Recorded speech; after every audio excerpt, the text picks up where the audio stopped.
Tuhan. Shalom. Puji nama Tuhan, di pagi hari ini ibadah raya yang pertama baru kita lakukan dan mulai di tempat ini. Saya bersyukur setiap kita yang bisa hadir pada hari ini.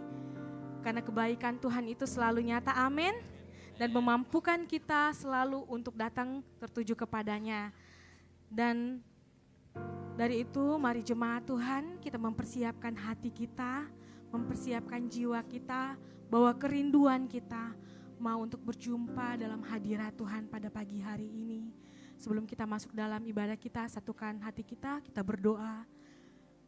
Bapa yang dalam sorga, kami mengucap syukur Tuhan, karena cinta-Mu, karena kasih-Mu, kami ada sampai saat ini. Dan kami bersyukur Tuhan, Engkau telah menyatakan kuasa-Mu di tengah-tengah kami. Kami boleh melakukan Tuhan ibadah raya pagi hari ini dengan kekuatan daripada Tuhan dan kemampuan daripada Tuhan.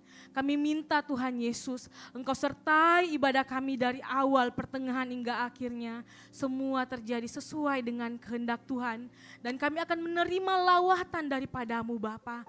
Kami membuka hati kami membuka hidup kami mau menyenangkan hati-Mu.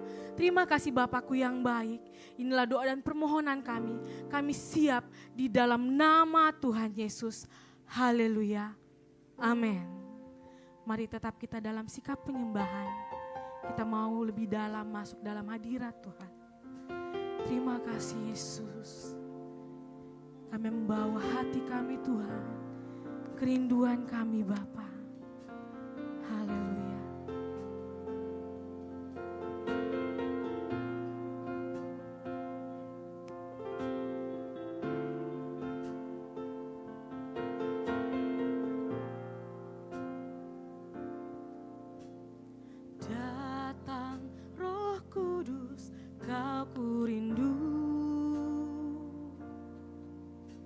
Dengan minyak yang baru urapiku,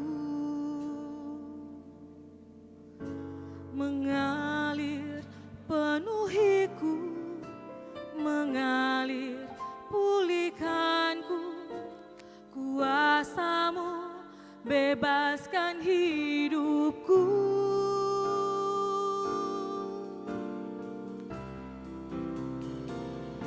Satu yang ku rindu, bersekutu dengan-Mu, bawaku lebih lagi tinggal di dalam-Mu, nikmati hadirat-Mu, jamahlah seluruh hidupku.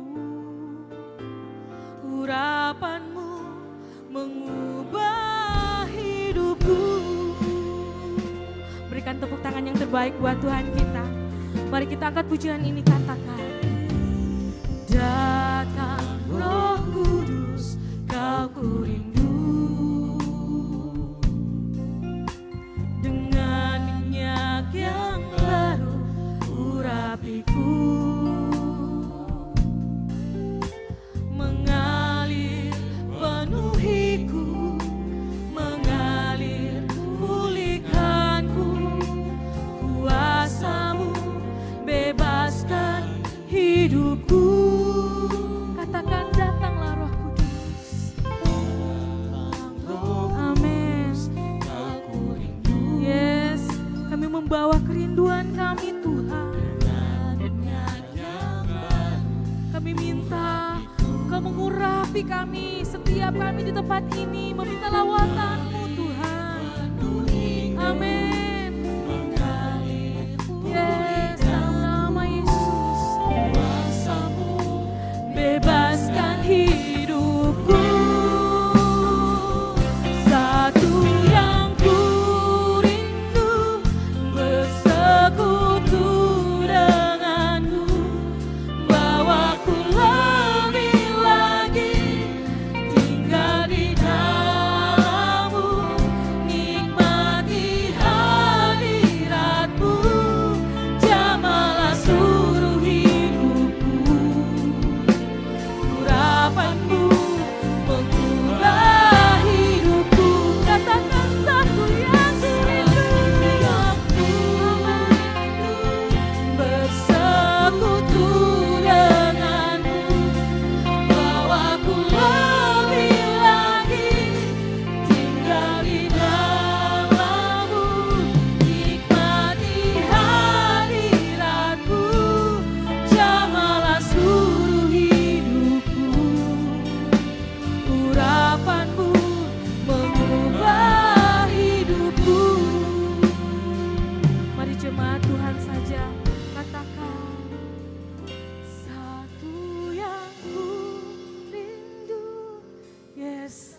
bawa kerinduanmu jemaat Tuhan.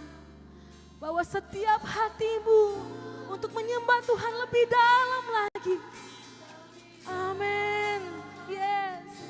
Nikmati hadiratmu, jamahlah seluruh hidupku. Urapanmu mengubah. Lebih sungguh-sungguh jemaat Tuhan, sekali lagi katakan. Satu yang ku rindu. Yes. Kami yakin dan percaya Tuhan, kuasa Roh Kudus-Mu mengalir di tempat ini, mengalir memenuhi setiap kami. Amin, amin, yes.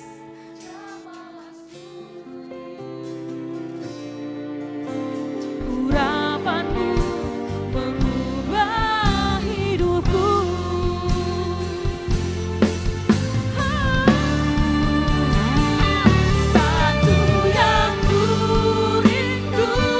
Bersekutu denganmu, bawaku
kami bukan siapa-siapa di luar daripada-Mu Bapa. Karena dari itu kami mau melekat kepada-Mu Tuhan. Terima kasih Yesus. Terima kasih Yesus. Haleluya. Puji nama-Mu Bapa. Terima kasih Bapa, kami tahu Roh-Mu Tuhan tinggal di dalam setiap kami. Amin. Itu yang menjadi kekuatan kami. Yes. Itu menjadi penghiburan kami. Yes, Tuhan. Itu yang menjadi penolong kami. Setiap kami yang lemah, Tuhan selalu kuatkan. Amin. Terima kasih Bapa. Terima kasih Tuhan. Terima kasih. Ini segenap hati kami Tuhan. Kami lebih lagi mau memuji Engkau.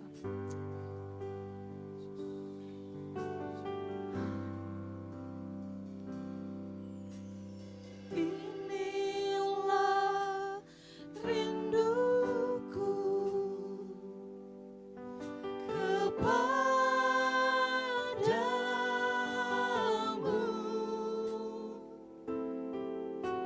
segenap hatiku menyembahmu.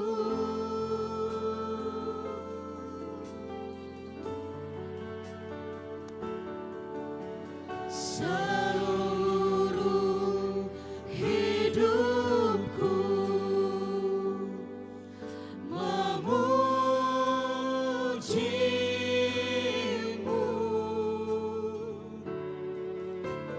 ku menyembahmu, ya Allahku. Mari angkat suaramu, katakan, ku berikan hatiku. Ku berikan hatiku dan jiwaku, semuanya bagimu di dalam hidupku, di setiap waktu. Nyatakan jalanku, ku berikan hatiku dan jiwaku. Yes, benar Tuhan, ini hati kami, ini jiwa kami, semuanya kami mau berikan bagimu. Amin. Yes. Di setiap waktu.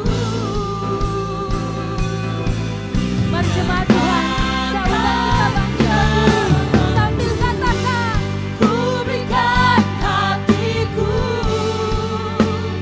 dan jiwaku, semuanya bagimu di dalam hidupku, di setiap waktu.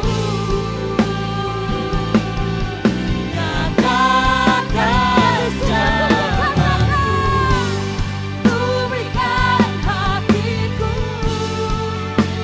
dan jiwaku. Amin. Semuanya bagimu di dalam hidupku, di setiap waktu. Nyatakan jalanku, nyatakan jalanku. Sekali lagi katakan, nyatakan jalanmu. Haleluya. Berikan tepuk tangan untuk terbaik buat Tuhan kita. Terima kasih Yesusku. Terima kasih Bapakku yang baik. Roh-Mu tercurah Tuhan di tengah-tengah kami. Dan kami menikmati. Lebih lagi Tuhan, kami mau bersorak melompat di dalam Engkau. Setiap kita yang siap, sama-sama kita katakan amin. Haleluya. Boleh lihat samping kiri kanannya, katakan Tuhan Yesusku dahsyat. Haleluya, amin.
kita adalah lebih daripada pemenang? Yes.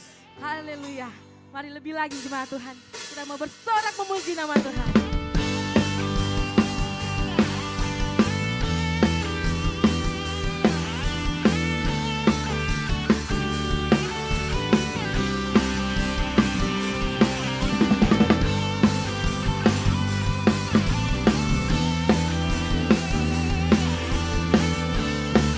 Mari jemaat Tuhan, sama-sama kita serukan.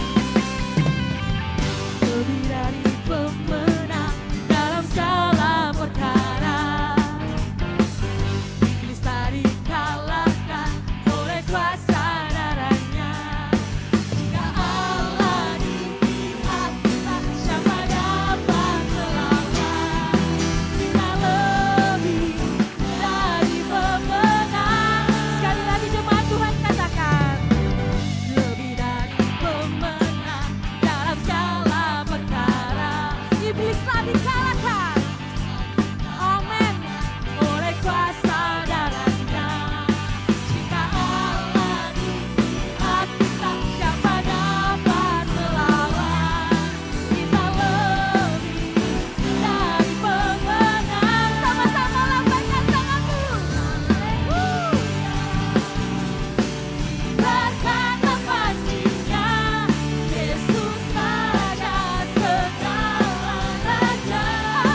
Bapak. Saatnya kita akan mendengarkan pembacaan katekismus. Dipersilakan bagi yang melayani.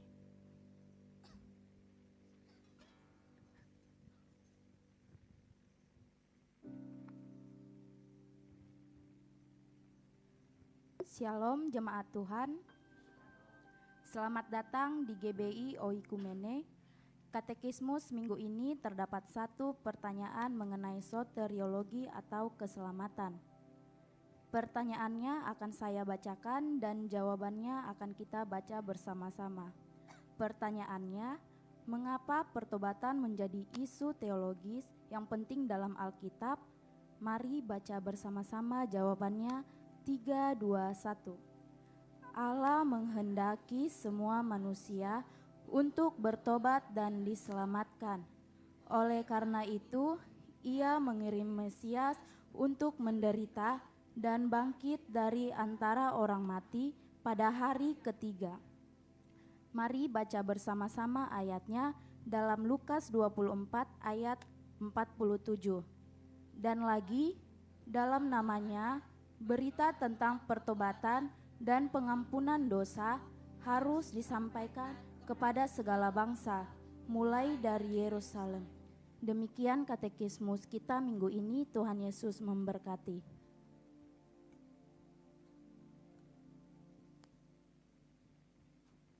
Tiba saatnya kita akan masuk ke dalam kebenaran firman Tuhan, namun sebelumnya itu disampaikan kepada seluruh jemaat yang dikasihi Tuhan yang datang bersama dengan adik kecil, boleh mengarahkan adik-adik kita menuju ke ruang Daud di lantai dasar untuk mengikuti pengajaran sekolah minggu. Terima kasih, Tuhan Yesus memberkati kita semuanya.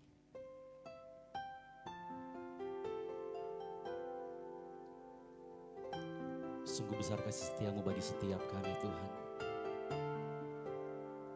Tak pernah terbayangkan dalam kehidupan kami. Terima kasih, Tuhan.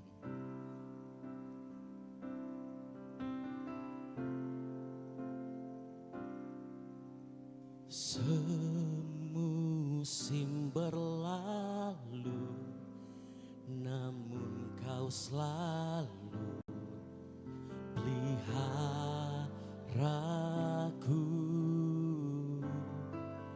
Kasih dan setiamu tak pernah layu di hidupku. Lebih luas dari samudra kebaikanmu Bapa takkan habis di hidupku.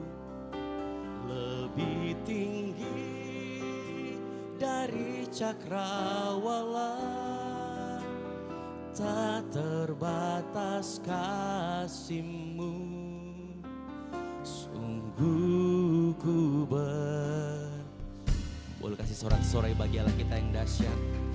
Kami bersyukur Tuhan untuk segala kebaikan Tuhan. Semusim berlalu, namun kau selalu pelihara kasih-Mu.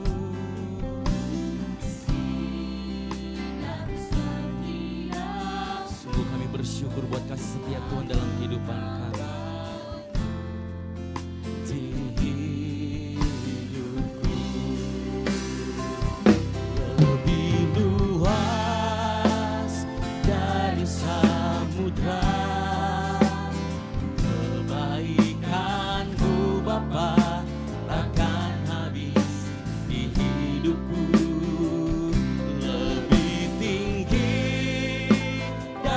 Cakrawala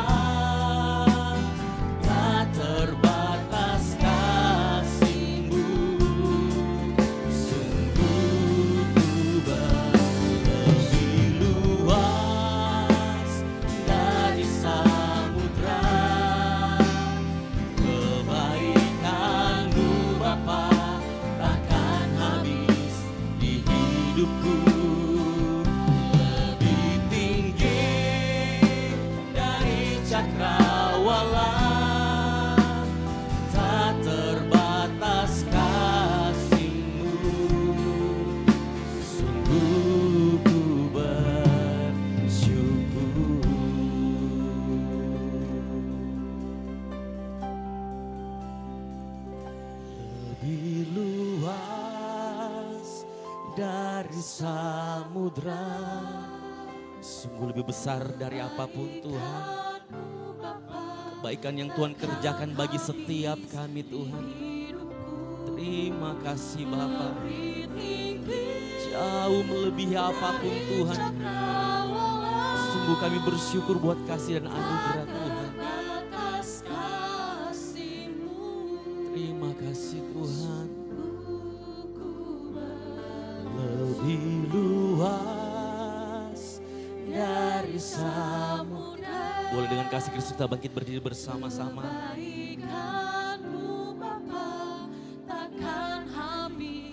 Di hidupku lebih tinggi dari cakrawala, tak terbatas kasih-Mu. Sungguh lebih luas dari samudra. Kebaikan-Mu Bapa takkan habis. Lebih tinggi dari cakrawala, tak terbatas kasih-Mu.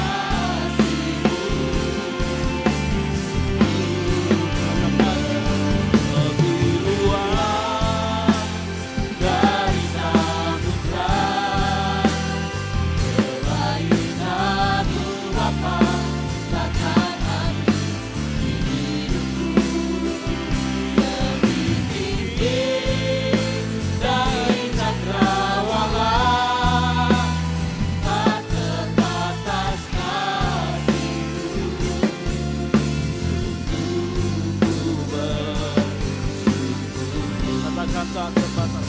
Tak terbatas kasih-Mu.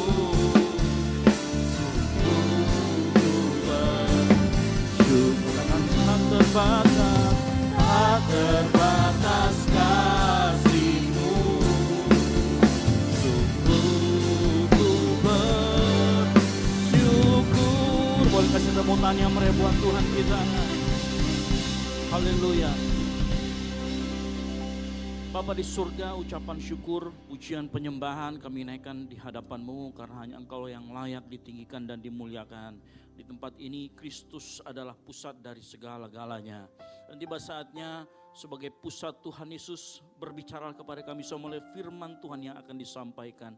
Berbicara kepada setiap kami, Roh Kudus Engkau ungkapkan, singkapkan apa yang menjadi kehendak Tuhan di dalam kehidupan kami.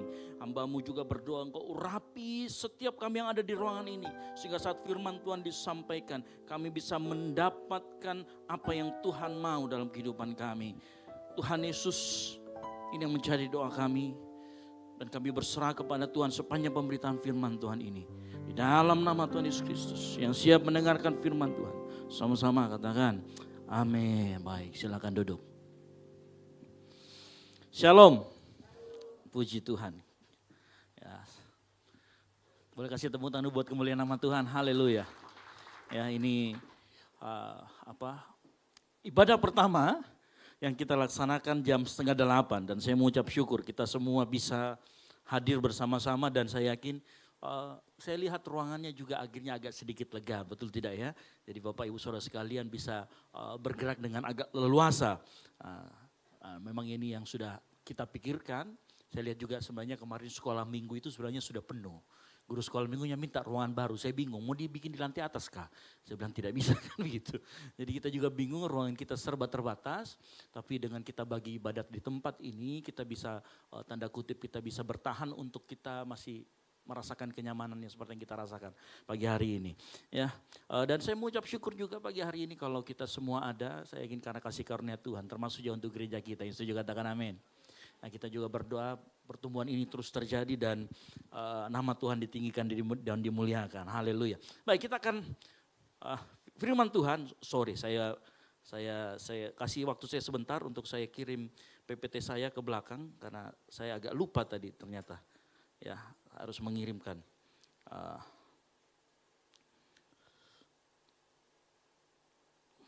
Saya sudah buat PPT cuman saya lupa kirimkan ke belakang. Ya. makanya nggak muncul-muncul. Ya.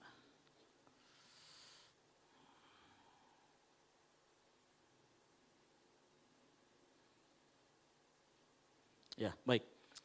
Mari kita sama-sama buka di dalam firman Tuhan, di dalam kitab Kisah Para Rasul 2 ayat 42 sampai dengan yang 45. Nah, kita buka bersama-sama. Kisah Para Rasul 2 ayat 42 sampai dengan yang ke-45. Saya sudah kirim ya PPT saya, langsung di ini kan. Ya, Kisah Para Rasul 2 ayat 42 sampai dengan 45. Nah, kita akan baca secara bergantian. Bapak Ibu Saudara sekalian, saya jemput untuk bangkit berdiri di ayat 42. Saya baca 42, Bapak Ibu Saudara sekalian, ayat 43 dan begitu selanjutnya sampai dengan 45 kita akan baca secara bersama-sama.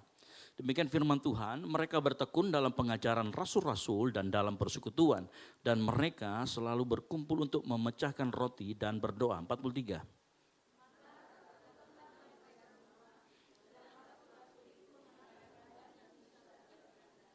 Dan semua orang yang telah menjadi percaya tetap bersatu, dan segala kepunyaan mereka adalah kepunyaan bersama, sama-sama. Dan selalu ada dari mereka yang menjual harta miliknya, lalu membagi-bagikannya kepada semua orang sesuai dengan keperluan masing-masing. Amin. Silakan duduk. Berbagai orang yang membaca merenungkan firman Tuhan. Ya. Nah, sebelum saya mulai, saya ingin bertanya kepada kita. Pernahkah kita mendengar pengajaran yang mengatakan bahwa untuk kita dapat bertumbuh pada kerohanian kita, kita harus tertanam pada sebuah gereja lokal. Lalu kemudian mengambil metafora tentang tumbuhan. Tumbuhan kalau dipindah-pindahkan, dia sulit untuk bertumbuh. Pasti kita sering dengar hamba Tuhan atau pendeta mengatakan seperti itu. Jadi kalau mau bertumbuh, jangan tanam cabut, nanti tumbuhannya tidak bisa bertumbuh dengan baik. Nah, metafora ini betul, tidak salah. Dan memang ada benarnya untuk kita bisa bertumbuh, kita harus tertanam di sebuah gereja lokal. Tapi tahukah Bapak Ibu bahwa sebenarnya istilah tertanam dalam Alkitab itu bukan sekedar tertanam di dalam gereja lokal. Saya ulangi lagi, istilah tertanam itu bukan hanya disebutkan dengan tertanam pada gereja lokal. Istilah tertanam sebenarnya di dalam firman Tuhan itu mengacu kepada Mazmur 1 ayat yang ketiga. Ya. Loh, enggak berfungsi. Ya, oke. Mazmur 1 ayat yang ketiga dikatakan, ia seperti pohon yang ditanam di tepi aliran air, yang menghasilkan buah pada musimnya, dan yang tidak layu daunnya, apa saja yang diperbuatnya berhasil. Nah, kalau kita baca ayat ini, berarti di tepi aliran air berarti sebenarnya pada sumber. Siapa sumber utama kita? Tuhan Yesus. Jadi sebenarnya jalan cerita itu begini. Kenapa disebut harus tertanam pada gereja lokal? Makanya pastikan bahwa di gereja lokal itu nama Tuhan Yesus ditinggikan, ada hadirat Tuhan, ada pujian penyembahan, semuanya pusatnya pada Kristus. Nah, kalau kita bertumbuh dalam gereja yang seperti itu, maka kerohanian kita juga menjadi sehat. Ya. Ada nggak gereja yang nggak seperti itu? Ada. Ya. Makanya orang bilang harus tertanam. Supaya tertanam di gereja lokal, di mana gereja lokal tersebut juga meninggikan nama Yesus. Mengajarkan tentang Yesus. Makanya saya katakan untuk kita terhubung dengan sumber dibutuhkan komunitas. Dan itulah gereja lokal. Yang mengerti katakan amin. Saya tidak mengatakan bahwa tertanam itu metaforanya salah. Tetapi itu benar, tapi ada satu yang dilompati di sana. Dan saya ingin jelaskan seperti itu. Ya. Supaya gereja penekanannya tepat. Ada tanggung jawab gereja untuk memberikan pengajaran yang sehat. Ada tanggung jawab gereja untuk membangun komunitas yang sehat. Ada tanggung jawab gereja juga untuk mengelola dengan baik. Nah, Bapak Ibu dengar baik. Kalau engkau sudah menemukan gereja seperti itu, saya mau katakan bertumbuhlah di sana. Dan cintai gereja itu. Makanya judulnya I love my church. Nah, kalau kita ketemu dengan gereja yang sehat, maka kehidupan kerohanian kita juga akan menjadi sehat. Waktu kita memulai pelayanan di tempat ini dengan sebuah vibes yang baru, saya selalu mengatakan, kita selalu menjaga kesehatan gereja, bukan pertumbuhan pertumbuhan. Yang kita kejar adalah bagaimana gereja ini menjadi gereja yang sehat. Karena pertumbuhan adalah efek karena kita sehat. Lalu kemudian kita canangkan, saya masih ingat waktu itu yang saya canangkan adalah kesehatan dari sisi keuangan. Ya, gereja harus sehat secara keuangan, ini bensinnya. Lalu kemudian gereja harus sehat secara komunitas. Ini interaksi sosial di dalamnya. Lalu gereja harus sehat dalam sisi pengajarannya. Jadi yang diajarkan harus berdasarkan firman Tuhan. Jadi Bapak Ibu akan jarang sekali mendengar di tempat ini pendeta yang kesaksian. Ya, ada mungkin 1-2 untuk menambahkan dalam bahannya, tapi kalau yang 1 ayat lalu kemudian kesaksian setengah jam kemudian, itu kemungkinan besar agak sulit di tempat ini. Karena saya ingin kita semua based on what the Bible say. Apa yang dikatakan oleh firman Tuhan. Makanya kalau kita menjaga semua ekosistem itu, maka gereja Tuhan di tempat ini akan menjadi gereja yang sehat. Bukan ideal, bukan yang sempurna, tetapi gereja yang sehat untuk kita bisa sama-sama bertumbuh. Saya tidak mensugesti atau mendorong Bapak Saudara sekalian untuk ayo segera berjemaat di tempat ini. Enggak, saya katakan carilah tempat di mana betul-betul engkau bisa bertumbuh. Di mana Tuhan Yesus ditinggikan. Masuklah ke situ, bertumbuhlah di sana dan cintai gereja tersebut. Dan dari ayat yang kita baca pagi hari ini, kita melihat ya, ada sedikitnya 4 pilar utama dalam sebuah gereja yang kalau kita masuk di gereja setidaknya ada 4 hal ini. 4+1, jadi 4 sehat 5 sempurna. Gitu ya, ini kan jargon ya, jadi bukan berarti kalau kita punya semuanya atau ada gereja punya semuanya jadi sempurna, bukan.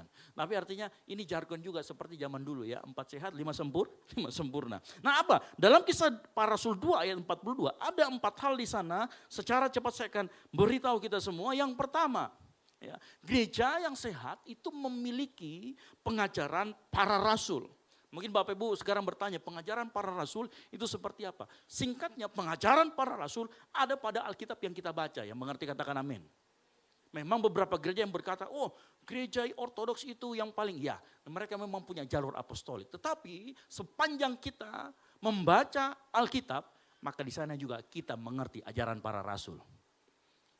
Jadi yang disebut dengan pengajaran para rasul ada pada Alkitab yang kita pegang.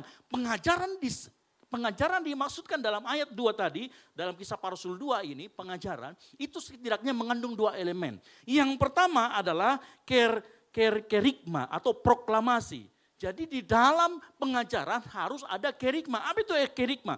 Kerigma adalah inti pesan keselamatan atau orang bilangnya Injil.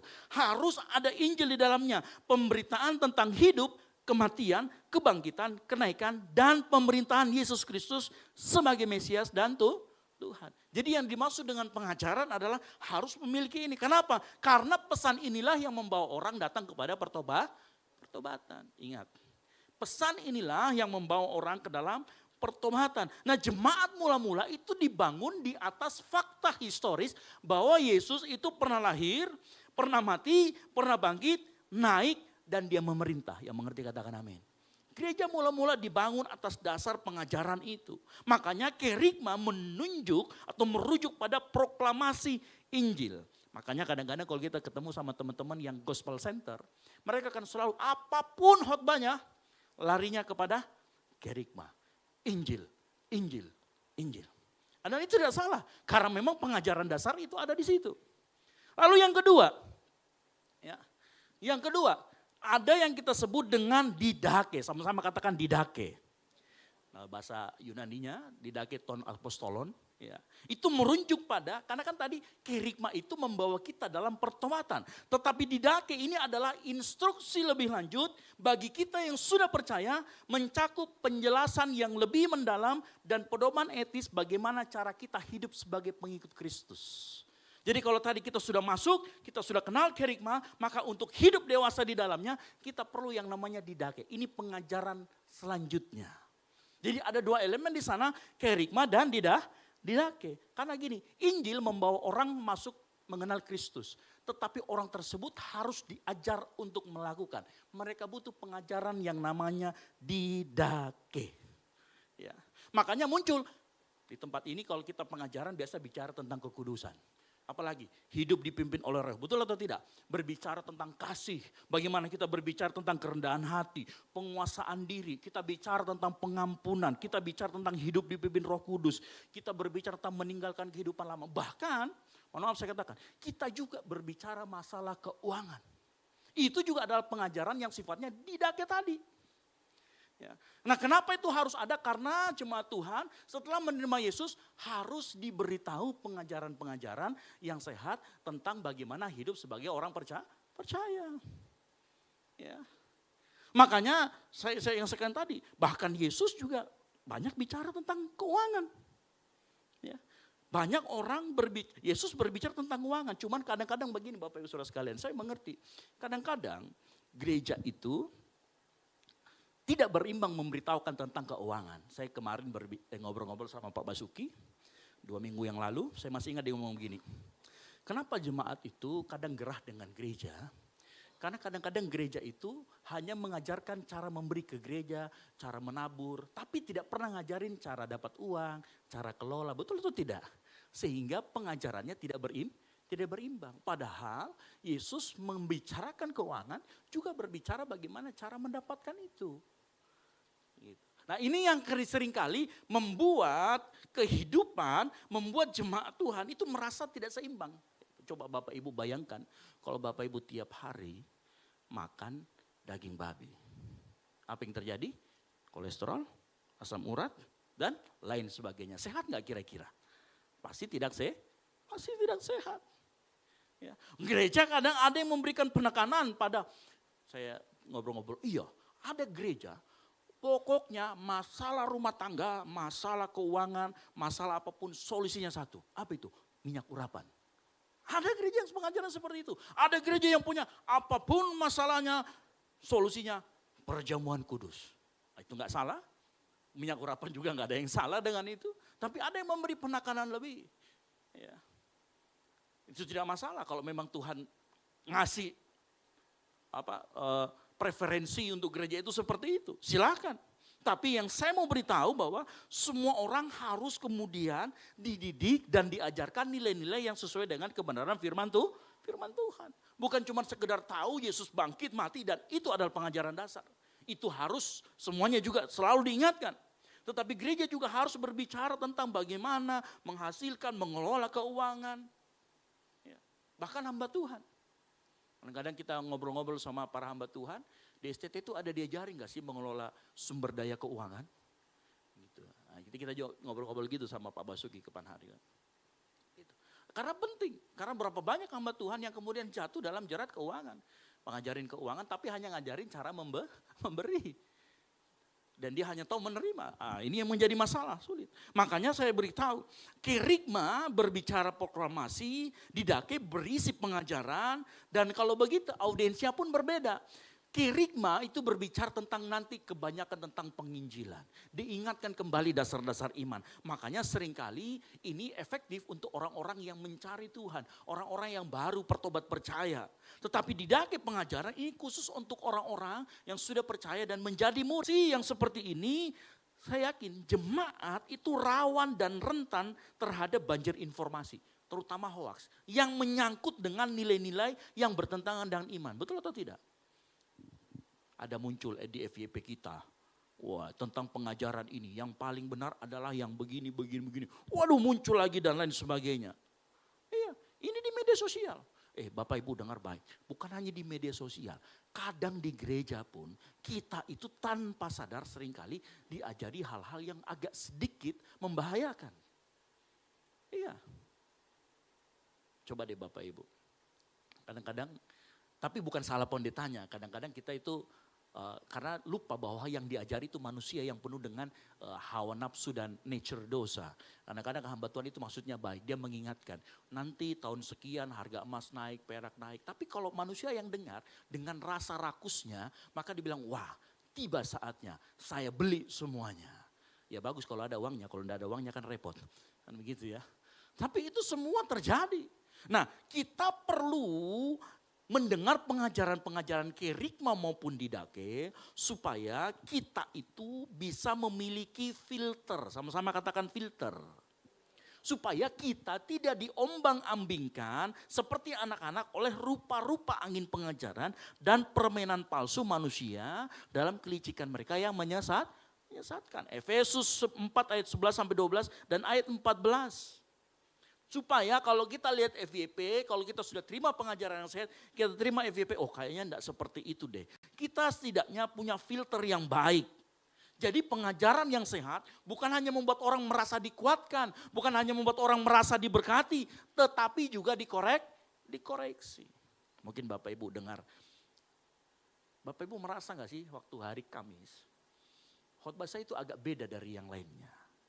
Saya itu lebih banyak menguatkan. Istri saya protes.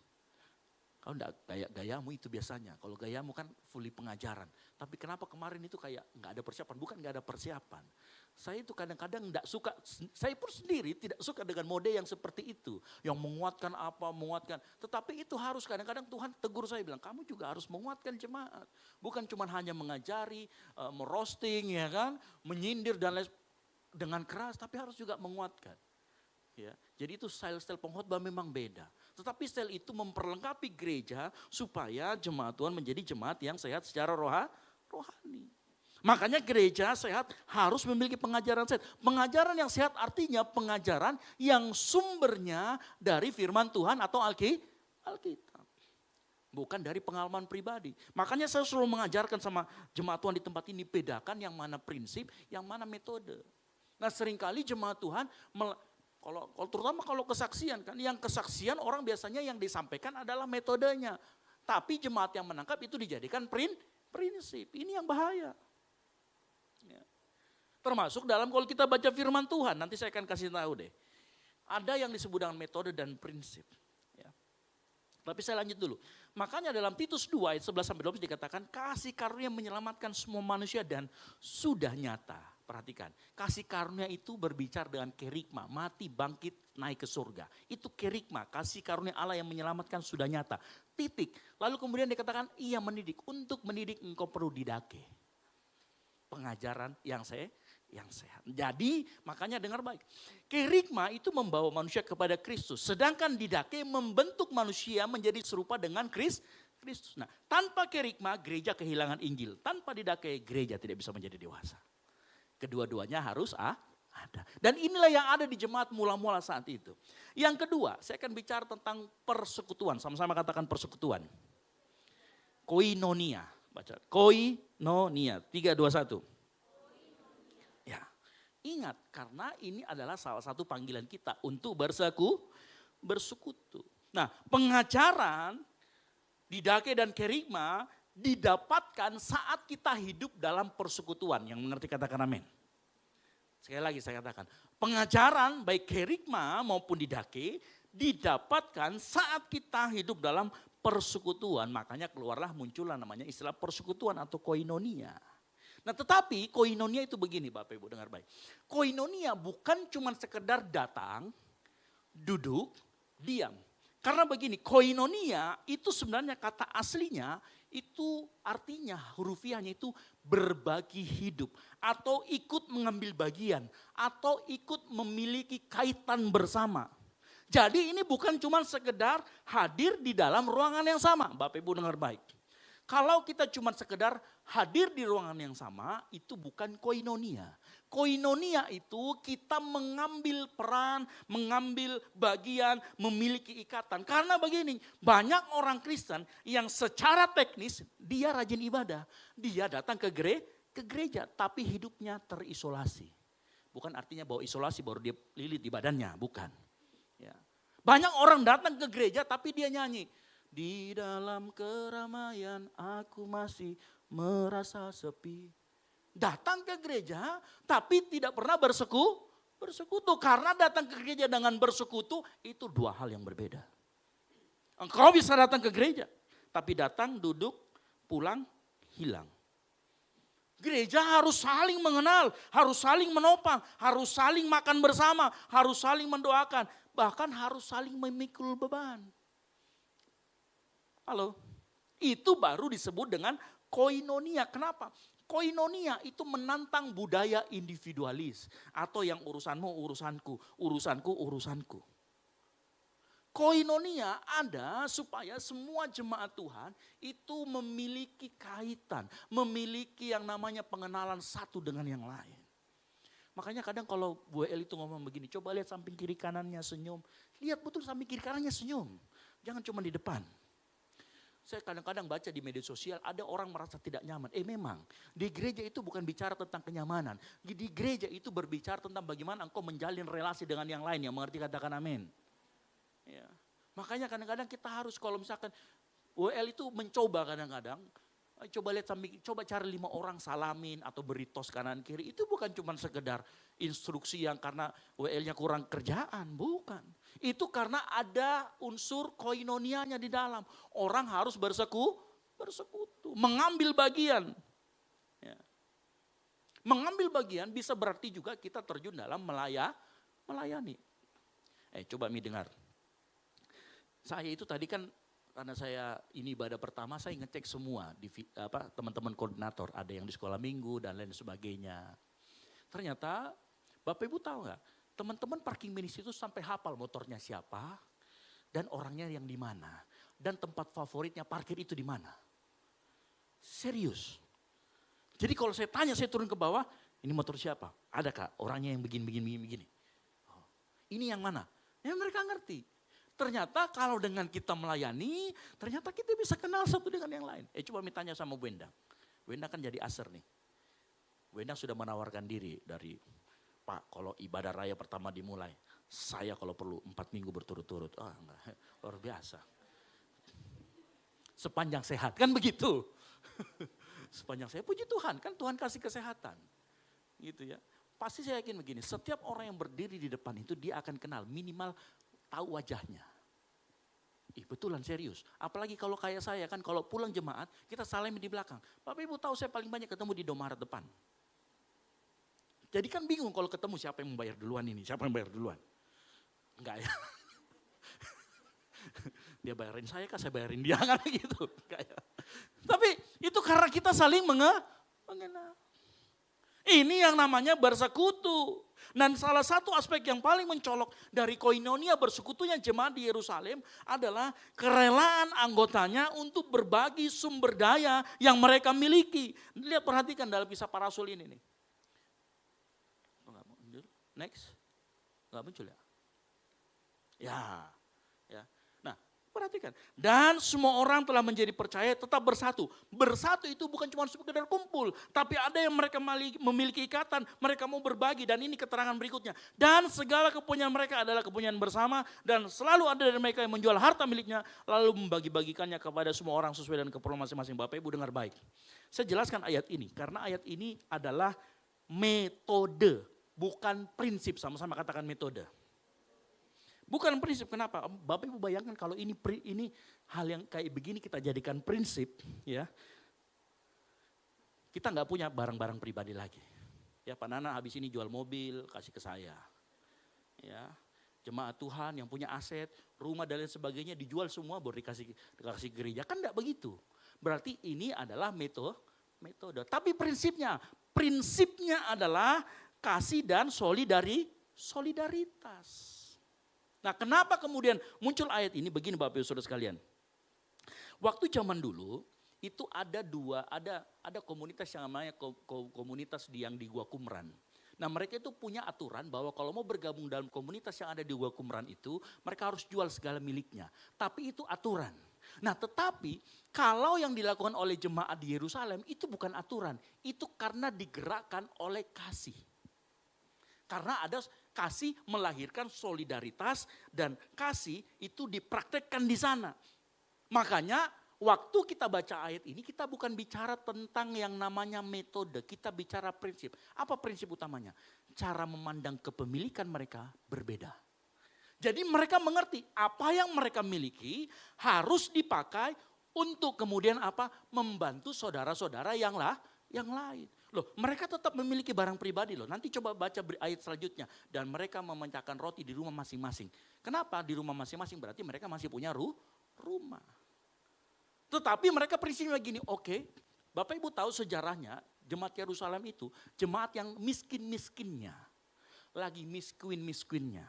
Karena dari 3.000, kan 3.000 orang bertobat, baru kemudian cerita ini muncul.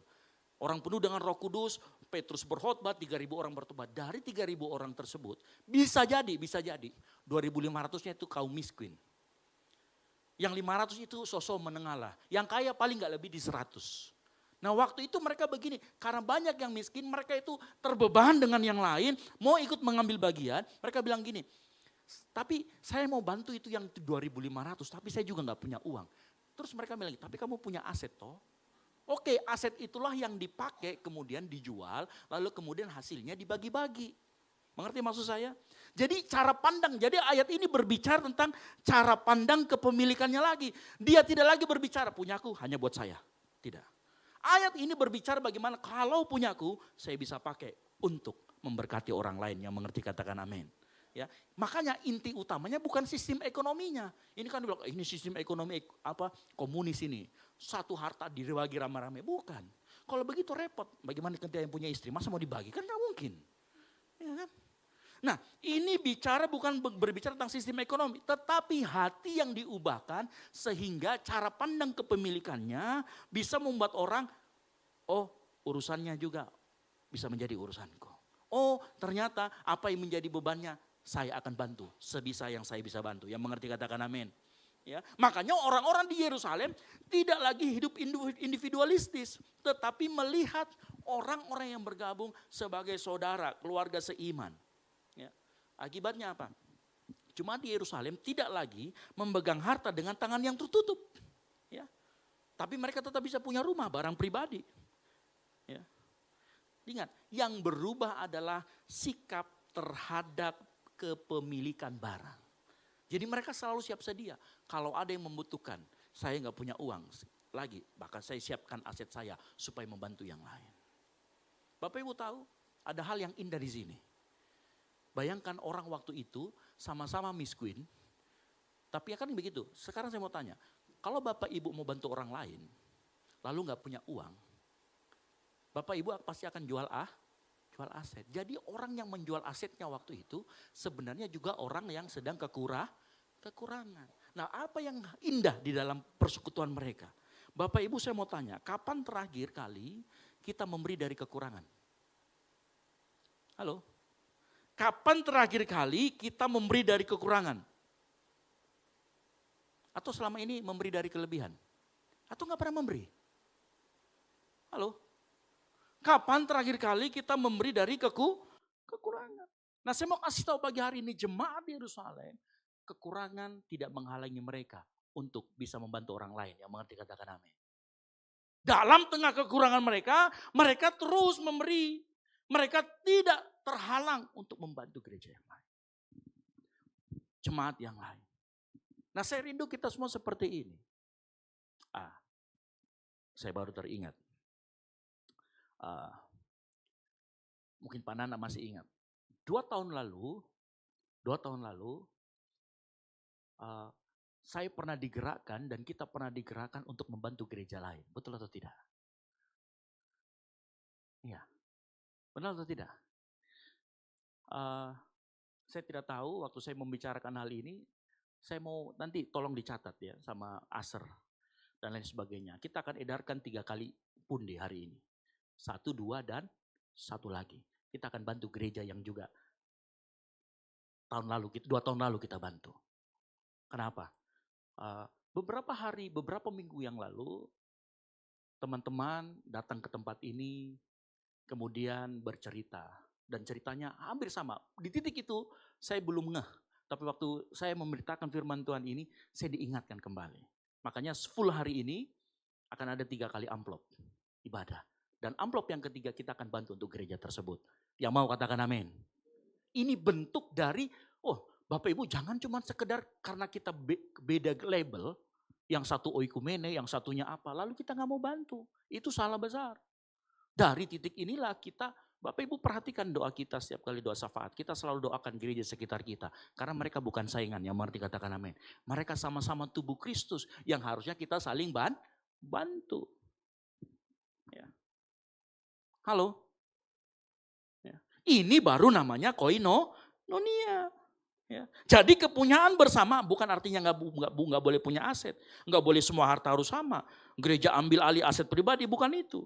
Artinya begini, kepunyaan bersama artinya apa yang saya punya tersedia untuk diberikan bagi pekerjaan Tuhan dalam menolong sesama. Apa yang saya punya, saya tidak akan egois dan saya akan genggam, bukan. Apa yang saya punya, saya sadar bahwa di dalam apa yang saya punya ada dimensi sosial, ada berkat orang lain di dalamnya. Yang mengerti katakan amin. Itu maksudnya kepunyaan bersama.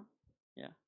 Kalau orang mengerti kasih karunia, ya, dia akan mudah tidak menjadi orang yang pelit. Ya. Dosa membuat manusia menggenggam hartanya, tetapi kasih karunia membuat manusia membuka tangannya. Yang mengerti katakan amin. Makanya saya selalu begini, kasih karunia itu selalu mengubah cara kita memegang. Tangan yang dulunya memegang karena takut kehilangan, sekarang terbuka karena kasih karunia. Yang mengerti katakan amin. Saya rindu kita nanti di tempat ini, kita langsung praktek aja, nggak usah lama-lama, betul atau tidak? Saya masih ingat itu 2 tahun yang lalu ya Pak Nana ya, kita lakukan lagi lah, nggak apa-apa kok.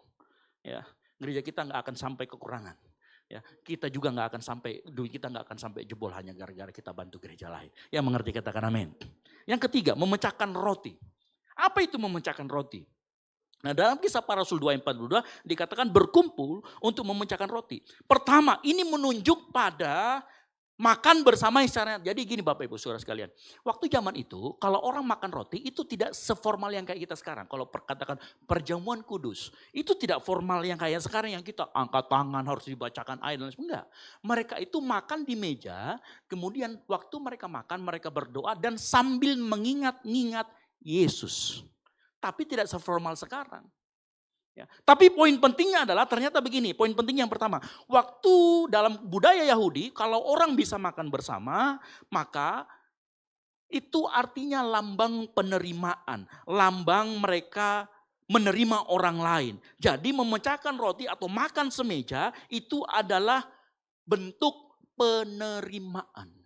Makanya gereja harus menerima orang yang baru datang dengan ramah, orang yang baru ini diajak makan. Makanya makan itu adalah salah satu bentuk penerimaan.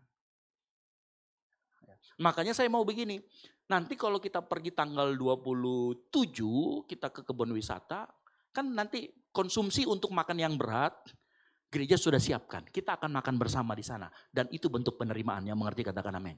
Nah buat jemaat Tuhan yang mau menyumbang untuk kue-kuenya, silakan bawa aja, nanti kita akan berjamuan kasih bersama-sama untuk makanan kecilnya. Kalau makanan besarnya gereja sudah siapkan. Dan kalau menurut saya segera daftar. Kenapa? Karena kita butuh data untuk nanti kemudian transportasinya ke sana. Ya, karena transportasinya kan tidak mungkin semuanya naik mobil saya kan begitu. Nanti setinggi apa naik di atas gitu ya. Enggak mungkin ya, nggak bisa jalan juga nanti. Ya, makanya kita akan nanti sewa bus, sewa yang lain. Dan itu semua ditanggung dengan uang yang kita kelola dengan baik di gereja ini. Tapi saya rindu kita semua di situ bergabung. Karena nanti di sana ada makan bersama. Dan makan bersama itu, itulah yang disebut dengan kata orang diplomasi meja makan. Kan begitu. Kalau perut kenyang, otak gampang, maka kita gampang bicara. Otak gampang terisi. Sudah sarapan kah semua ini? Nah kalau yang bujangan memang susah, ya, gitu ya, nggak ada yang siapin. Bapak Ibu, sekali lagi, makan bersama adalah bentuk penerimaan. Kedua begini, waktu mereka akan bersama, mereka akan mengingat Yesus. Ini artinya sama seperti dalam Lukas 22 ayat 19 dikatakan begini. Lalu ia mengambil roti mengucap syukur dan perhatikan kalimat terakhirnya. Perbuatlah ini, makan-makan ini menjadi peringatan akan aku. Artinya pusat persekutuan itu bukan cuma sekedar akrab. Nah ini yang membedakan kita dari komunitas yang ada di luar. Kalau komunitas yang di luar makan, komunitas bikers, komunitas pedal ya. Komunitas apa lagi yang hari-hari sekarang hype.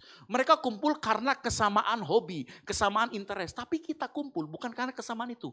Karena kita sama-sama mengingat Kristus. Artinya Kristus jadi pusatnya, ya mengerti katakan amin. Itu artinya makan bersama.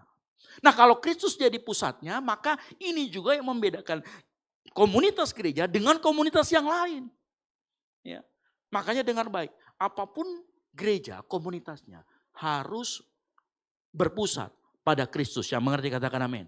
Makanya persekutuan tanpa Kristus, dia hanya akan jadi tempat paguyuban, hanya akan jadi keramaian. Tetapi kita Kristus menjadi pusat, maka persekutuan berubah menjadi keluarga, yang mengerti katakan amin. Nah disitulah terjalin koinonia, bersekutu, memanjakan roti. Ini semua adalah hal-hal yang dilakukan yang gereja yang sehat harus terus lakukan. Makanya Bapak Ibu saya mengerti kadang begini. Kenapa kadang-kadang di ibadah yang pertama dan kedua itu kemudian kita tidak seperti ibadah yang 3 dan 4. Karena ibadah yang kedua kadang-kadang banyak keluarga dan kita kadang-kadang sudah siapkan tetapi pada pulang gitu loh. Dan kita siapkan aja untuk pelayan. Tapi ibadah yang 3, 4 ya waktu dulu kita mulai, kenapa kita ada makan di sana? Karena kita pengen rindu itu di situ, kita sama-sama dan kebanyakan semua mohon maaf, teman-teman anak-anak kita yang mahasiswa.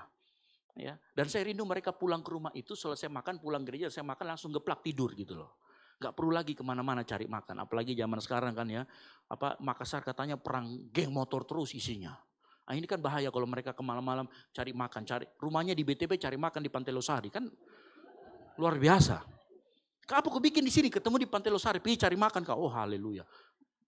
Ya jauh. Ya. Tapi ada yang begitu. Percayalah. Karena kami juga pun pernah ngalamin. Bayangkan Bapak Ibu, saya itu pulang, waktu itu kalau nggak salah saya pelayan di gereja Isalmasi. Saya pulang jam 9, jam 10. Teman-teman anak-anak muda itu masih ngumpul. Cuma namanya baru dapat berkat ya kan. Kalian sudah makan? Belum. Kami tahu, Bapak Ibu tahu kami pergi makan di mana? Kami pergi makan di KFC Petarani. Kayak nggak ada saja KFC di Dayak situ. Kami pergi makan KFC di Petarani. Karena cuma itu yang buka. Dan itu kami jalan jam 11.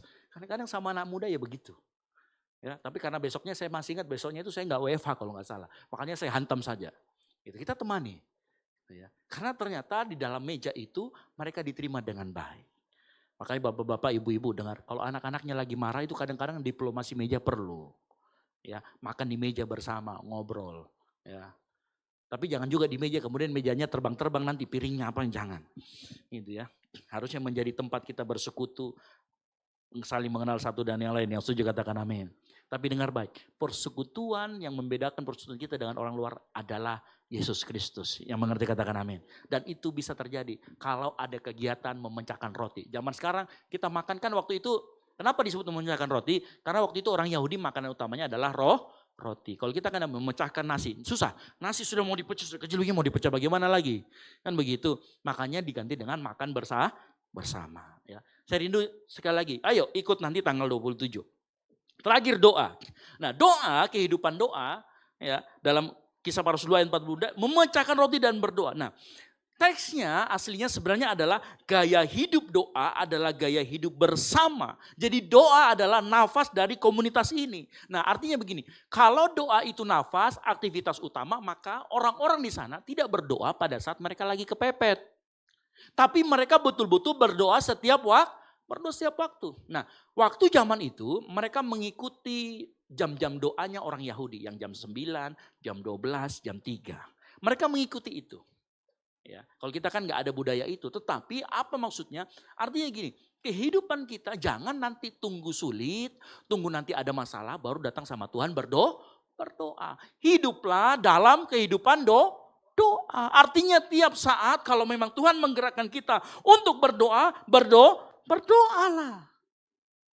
Ya, itu dibilang dengan kehidupan doa. Makanya kita di sini saya bersyukur ya. Di tempat kita di gereja kita itu ada menara doa Pondok Daud. Yang mungkin tidak semua gereja memiliki menara doa. Gitu ya. Kita ada menara doa Pondok Daud. Bukan hanya doa pelayan mah setiap hari Sabtu, itu mah 70-80 orang sekali. Ini karena yang melayani hari Minggu wajib datang. Tapi kita juga punya jam-jam doa yang lain. Yang setiap hari Selasa dan hari Jumat. Nah di jam doa itu Bapak Ibu dengar baik. Kita bukan hanya berdoa atau mendoakan, tetapi kita juga harusnya didoakan. Di gereja Bapak Ibu jangan hanya minta doa dari pendeta. Tetapi doakan juga pendetanya. Halo yang setuju katakan amin. Ya. Jadi jangan hanya Pak pendeta doakan saya. Kadang-kadang kau perlu juga doakan orang yang berdiri di depan sini. Ya, supaya pengajarannya juga sehat, supaya makin ganteng kayak saya. Enggak ya? Halo.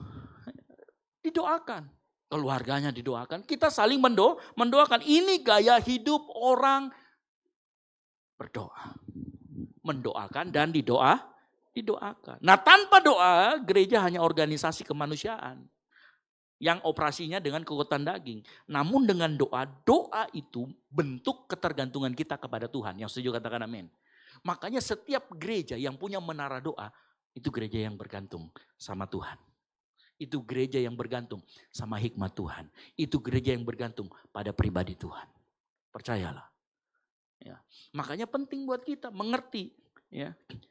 Gereja, doa itu adalah ketergantungan penuh sama Tuhan. Saat gereja penuh dengan doa, pujian, dan penyembahan, maka gereja kita semua akan menjadi instrumen, alat bagi kerajaan Allah yang penuh kuasa di bumi. Kenapa? Karena kan kita waktu doa terhubung terus sama sumber. Artinya kita terus penuh dengan kuasa. Makanya rajin-rajin berdoa. Saya nggak akan sampai, mau berbusa-busa kah, mau berapa-apa, menurut saya akan bilang sama selalu, ayo datang doa. Nah puji Tuhan karena saya PNS kan hari Jumat kan WFH, saya bisa ikut doa Pondok Daud. Dan saya pasti akan selalu ikut. Ya. Nah saya ajak jemaat juga, ayo satu kali masuk menara doa, pondok doa. Kita doakan orang-orang. Kita doakan gereja sekitar kita. Kita doakan gereja kita. Kita doakan bangsa dan negara kita yang setuju katakan amin. Ya, ini penting. Gereja kita bukan hanya sekedar terhubung, tetapi gereja kita akhirnya gereja memiliki kuasa untuk merubahkan kota, untuk merubahkan kelurahan, kecamatan di mana kita berada. Dengan apa? Doa. Ketergantungan penuh sama Tuhan. Makanya jemaat yang sehat tidak bertahan karena strategi yang hebat, tetapi karena lutut mereka tidak berhenti bertekuk untuk berdoa yang setuju katakan amin. Ya, ayo kita semua mau berdoa. Nah lanjut, dalam Kisah Para Rasul 2 ayat 42, ya, keempat pilar tadi doa, kemudian memecahkan roti, lalu kemudian bersekutu, lalu kemudian ada pengajaran yang sehat. Itu 4 pilar yang tadi membuat sebuah ekosistem rohani yang tidak hanya dilakukan satu kali. Perhatikan, dalam Kisah Para Rasul 2 ayat 42 ada kata bertekun, sama-sama katakan bertekun. Bertekun itu artinya mendedikasikan diri secara terus-menerus. Nah, artinya begini, bukan hanya waktunya yang bertahan lama, tetapi juga fokusnya. Dedikasi itu bukan hanya fokus, tetapi juga tahan lama. Ngerti maksud saya ya? Contoh, Bapak Ibu, kalau misalkan, contoh misalkan anak muda kalau misalkan pacaran, dia pacarannya satu, tapi tiap bulan ganti. Satu orang, itu dedikasi kah tidak? Bukan. Dedikasi itu berbicara tentang lamanya, juga fokusnya tepat, yang mengerti katakan amin. Jadi kata bertekun itu fokusnya kepada 4 hal tadi dan dilakukan terus menerus berulang-ulang. Jadi bukan hanya sekedar tahan lama, tetapi fokusnya kepada 4 pilar tadi. Nah kalau itu dilakukan, gereja menjadi gereja yang sehat, yang setuju katakan amin. Makanya keempat pilar juga tadi bukan hanya membuat ekosistem rohani sehat, tetapi mereka saling mendukung dan saling terkait. Ya. Bayangkan, jemaat mula-mula pikirannya dibentuk oleh pengajaran. Hatinya diikat dalam persekutuan. Pusat hidupnya adalah Kristus. Kekuatannya dari relasi yaitu doa. Ini gereja yang sehat. Percayalah. Nanti lihat baca ayat selanjutnya. Dan Tuhan terus menambahkan mereka dengan orang yang bertobat. Halo. Ya. Nah, kegagalan menjaga keseimbangan inilah yang bisa menyebabkan distorsi. Atau kemudian gangguan. Coba bayangkan 4 pilar tadi kayak 4 roda di mobil. Kalau satu rodanya hilang, bisa ke jalan dengan baik. Kalau sebelah kiri belakang hilang, maka penumpang yang di atas harus pergi ke sebelah kiri. Betul atau tidak? Akhirnya tidak menjadi gereja yang sehat. Sama seperti ini. 4 pilar tadi menopang perjalanan jemaat mula-mula. Ya. Agar kendaraan dapat maju dengan stabil dan aman, keempat rodanya harus ukurannya benar.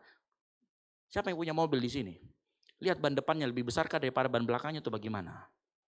Ada yang punya mobil di sini, ban sebelah kirinya di depan lebih besar daripada ban sebelah kanannya. Kira-kira jalannya kayak apa? Unduk. Gitu ya. Nggak bisa, semuanya harus seimbang dan sama besarnya. Ini baru tercipta keseimbangan. Ini baru kemudian dia bisa melaju. Ini yang disebut dengan gereja yang sehat. Ya. Tekanan udaranya juga harus sama. Coba bayangkan kalau kita punya mobil, sebelah kanan kempes. Apa yang terjadi? Bisa balap kah tidak? Bisa maju kah tidak? Bisa, tapi tidak enak rasanya di dalam. Keempat pilar ini harus ada. Ingat, pengajaran tanpa persekutuan, komunitasnya pinter. Tapi dingin dan suka menghakimi. Lihat betul. Ya. Ada yang orang gereja yang kuat di doktrin, tapi komunitasnya dingin. Dingin dalam relasi. Karena tadi punya pengajaran tapi tidak punya persekutuan. Ada gereja punya persekutuan tapi nggak punya pengajaran. Komunitasnya, gerejanya menjadi komunitas yang gampang terseret dengan ajaran sesat. Iya, kehilangan identitas. Hangat relasinya tapi miskin kebenaran. Kita juga nggak mau jadi yang seperti itu. Ada juga orang yang, gerejanya aktivitasnya banyak, pelayanannya persekutuan, tapi nggak pernah doa. Ya. Menghasilkan apa? Akhirnya cepat lelah secara spiritual. Akhirnya apa? Ketergantungan pada strategi manusia. Yang akhirnya membuat gereja, ingat tadi, doa kan membuat kita tersambung dengan sumber. Artinya kita punya kuasa. Jadi gereja nggak punya kuasa, gereja nggak punya dampak. Ada yang aktif pelayanan dan pelayanan, tapi nggak pernah berdoa, cepet capek itu. Lama-kelama dia mengeluh dan mundur dari Tuhan. Ada gereja yang doa tapi tanpa pengajaran. Ini juga bisa jadi mistis. Saya dengar suara Tuhan, tapi nggak pernah punya pengajaran.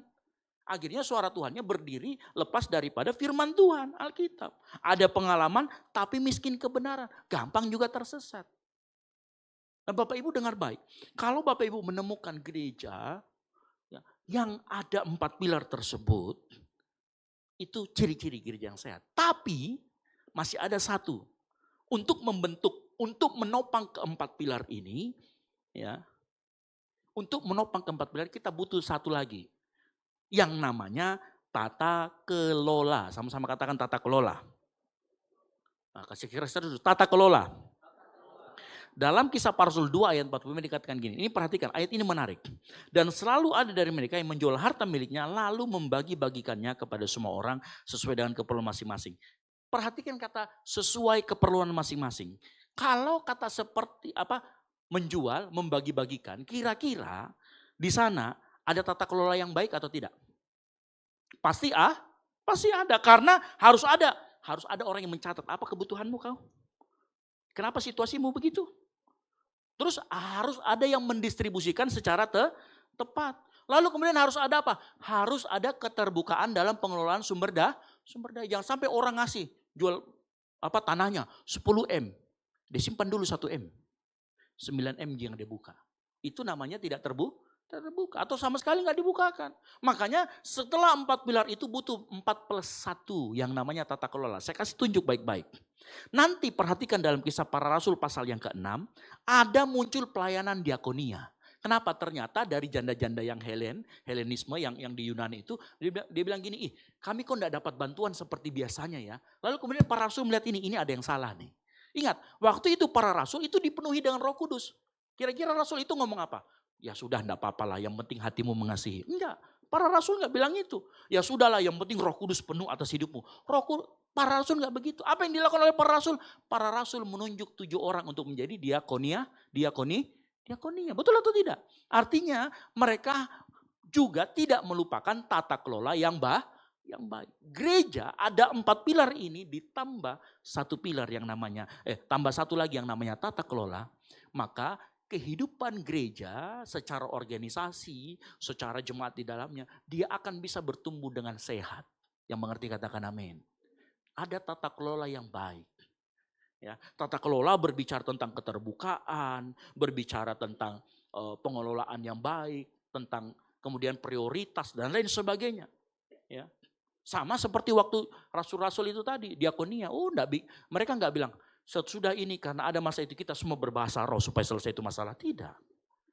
Yang mereka lakukan adalah membuat struktur tata kelola yang benar. Makanya dengar baik. Tata kelola yang baik itu lahir dari komunitas yang penuh dengan Roh Kudus. Makanya kalau ditanya, mana yang duluan? Yang duluan adalah 4 pilar yang pertama. Kehidupan kerohanian yang dibaharui. Kalau orang penuh dengan Roh Kudus, maka pimpinan Roh Kudus akan membawa dia kepada tata kelola yang baik. Yang mengerti katakan amin. Semua tata kelola, mulai dari tata kelola pelayanan, tata kelola keuangan, tata kelola sumber daya. Itu yang kalau tata kelola bahasa sekarangnya manajemen.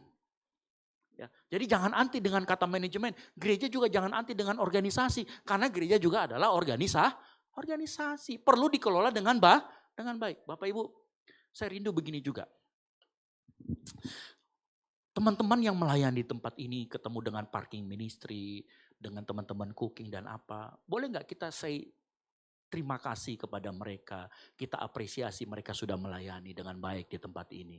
Karena itu juga bentuk suatu apresiasi. Apalagi kalau jemaat sendiri yang ngomong, wah hebat ya, parking ministrinya ganteng banget. Ya. Apalagi yang namanya Simon di bawah. Senang sekali bilang ganteng. Ya. Kalau ketemu bilang Simon kamu ganteng deh. Gitu ya, senang dia. Gitu ya. Ini bentuk dari tata kelola. Ya. Jadi pelayan Tuhan melayani, yang dilayani juga mengapresiasi. Nah kalau kita bangun ini, maka kita menjadi gereja yang sehat. Ya. Kehidupan, saya ulangi lagi, kehidupan rohani selalu mendahului tata kelola. Tata kelola akan menopang keempat pilar tadi. Kalau dibalik, gereja bisa jadi mesin organisasi tapi nggak punya kehidupan. Kalau cuma tata kelolanya doang. Tapi kalau gereja tata kelolanya sama sekali ditolak, maka komunitas sebesar apapun dia akan sulit untuk bertahan. Makanya 4 sehat tambah 1, 5 sempurna. Ya. Dengar baik. Makanya kita juga selalu berdoa di tempat ini. Supaya hamba Tuhan, pendeta, tim-tim keuangan semua mengelola dengan hikmat pengelolaan yang baik daripada Tuhan. Yang mengerti katakan amin. Nah kalau gereja punya ini maka yang terjadi adalah pertumbuhan kualitas. Jemaat semakin dewasa, sehati, penuh kasih. Dan perhatikan, dihormati oleh seorang sekitarnya. Selain itu, pertumbuhan juga terjadi secara kuantitas. Gereja juga akan semakin banyak orang. Kenapa? Karena melihat kualitas dari jemaat yang bergereja di tempat itu. Bapak ini semenjak gereja di tempat itu semakin gak pelit deh. Semakin murah senyum. Ini dulu di kampus selalu bawaannya tidak pernah rapi. Tapi semenjak di Gold Sisi, rapi terus tahu karena 3 mie kacanya di bawah. Kan mengacat terus. Halo? Kenapa? Kualitasnya jemaatnya bertumbuh karena gerejanya sehat dan kuantitasnya juga semakin ditambah-tambahkan. Halo? Yang setuju katakan amin. Ya, makanya komunitas yang tekun dalam keempat pilar ini dan memiliki tata kelola adalah jembatan atau sarana untuk menarik orang kepada keselamatan. Yang mengerti katakan amin. Makanya dengar baik. Kalau engkau bergabung dalam gereja yang sehat, mungkin ada suamimu, istrimu, anakmu yang belum percaya sama Tuhan. Begitu dia lihat perubahan hidupmu karena engkau bergereja dalam komunitas yang sehat, dia juga akan terpancing. Mamaku berubah ya. Dulu itu mulutnya, sekarang sudah berubah Mi. Tapi rajin pergi gereja. Yang di mana ini gerejanya? Ini yang bisa membuat orang datang kepada keselamatan. Ya. Apa yang kita sebutkan, yang saya ajarkan di atas, itu adalah pola gereja yang sehat. Dengar baik Bapak Ibu, gereja yang sehat itu bukan gereja tanpa konflik. Tetapi gereja yang menyelesaikan konflik dengan kasih. Yang setuju katakan amin. Ya kalau misalkan, jangan salah. Jemaat mula-mula juga ada konflik, kan buktinya itu. Konflik pembagian buat janda-janda. Ya kan? Makanya muncul diakoni. Artinya ada konflik, ada persoalan. Nah tapi kalau persoalan itu diselesaikan dengan kasih, ada Roh Kudus di dalamnya, maka dan tata kelola yang baik, Roh Kudus kasih tata kelola yang baik, maka gereja itu bisa bertumbuh dan berkembang. Yang setuju katakan amin. Dan Bapak Ibu kalau ditanya, apakah gereja kita adalah gereja yang sehat? Saya dengan jujur berkata, kita masih berusaha menjadi seperti apa yang tadi saya jelaskan. Karena namanya gereja yang sehat itu tidak sekali sehat lalu kemudian selesai. Betul atau tidak? Gereja itu, Bapak Ibu dengar baik. Bapak Ibu kalau sehat itu dijaga atau tidak? Dipelihara atau tidak kesehatannya? Dipelihara. Sama kesehatan gereja juga dipelihara. Lihat keuangannya, lihat interaksinya, lihat pengajarannya. Itu harus dicek setiap minggu, setiap saat. Ya, jadi gereja tantangannya juga berat. Gereja yang sehat harus terus dijaga. Sama seperti kita jaga kesehatan kita. Dan saya rindu, saya berdoa keempat pilar itu plus 1 tadi terus dilakukan di tempat ini. Yang setuju katakan amin. Ya. Saya rindu gereja ini menjadi gereja yang sehat. Supaya pertumbuhan rohani jemaat yang datang ke tempat ini. Entah kita simpatisan dan apa. Menjadi sehat. Yang setuju katakan amin. Kalau engkau menjadi rohanimu sehat. Kemudian perubahan karakter perilaku dilihat sama orang. Nama Tuhan yang dipermuliakan. Yang setuju katakan amin. Bapak Ibu Saudara semua pilihan Anda. Di mana tempat saudara untuk bergereja. Dimanapun gerejanya. Alami keempat pilar ini. Alami bukan hanya tahu. Tapi sekedar. Jadi bukan hanya mau dengar pengajaran. Tetapi mau juga bersekutu. Mau juga memecahkan roti, ambil bagian. Mau juga untuk hidup dalam doa. Jangan cuma sekedar tahu. Ini semua. Kalau Bapak Ibu Saudara tahu ada gereja seperti itu, bergabunglah di dalamnya. Ya, hiduplah di dalamnya. Banyak orang yang bertanya, Kak, saya ini sudah pelayanan beberapa tahun di Gold City, tapi kenapa saya tidak bertumbuh-tumbuh perasaannya? Saya tanya, kamu pernah ikut ground enggak? Kamu pernah ikut doa enggak? Kamu ikut ini enggak? Jangan sampai kamu datang hanya untuk pelayanan. Ya, ini yang membuat orang kemudian menjadi burn out, capek. Tapi kalau keempat pilar itu kita alami bersama, plus tata kelola yang baik, maka pertumbuhan rohani kita dan pertumbuhan gereja menjadi pertumbuhan yang sehat. Yang setuju katakan amin. Baik, kita tutup Alkitab kita. Para pemain musik saya panggil maju ke depan.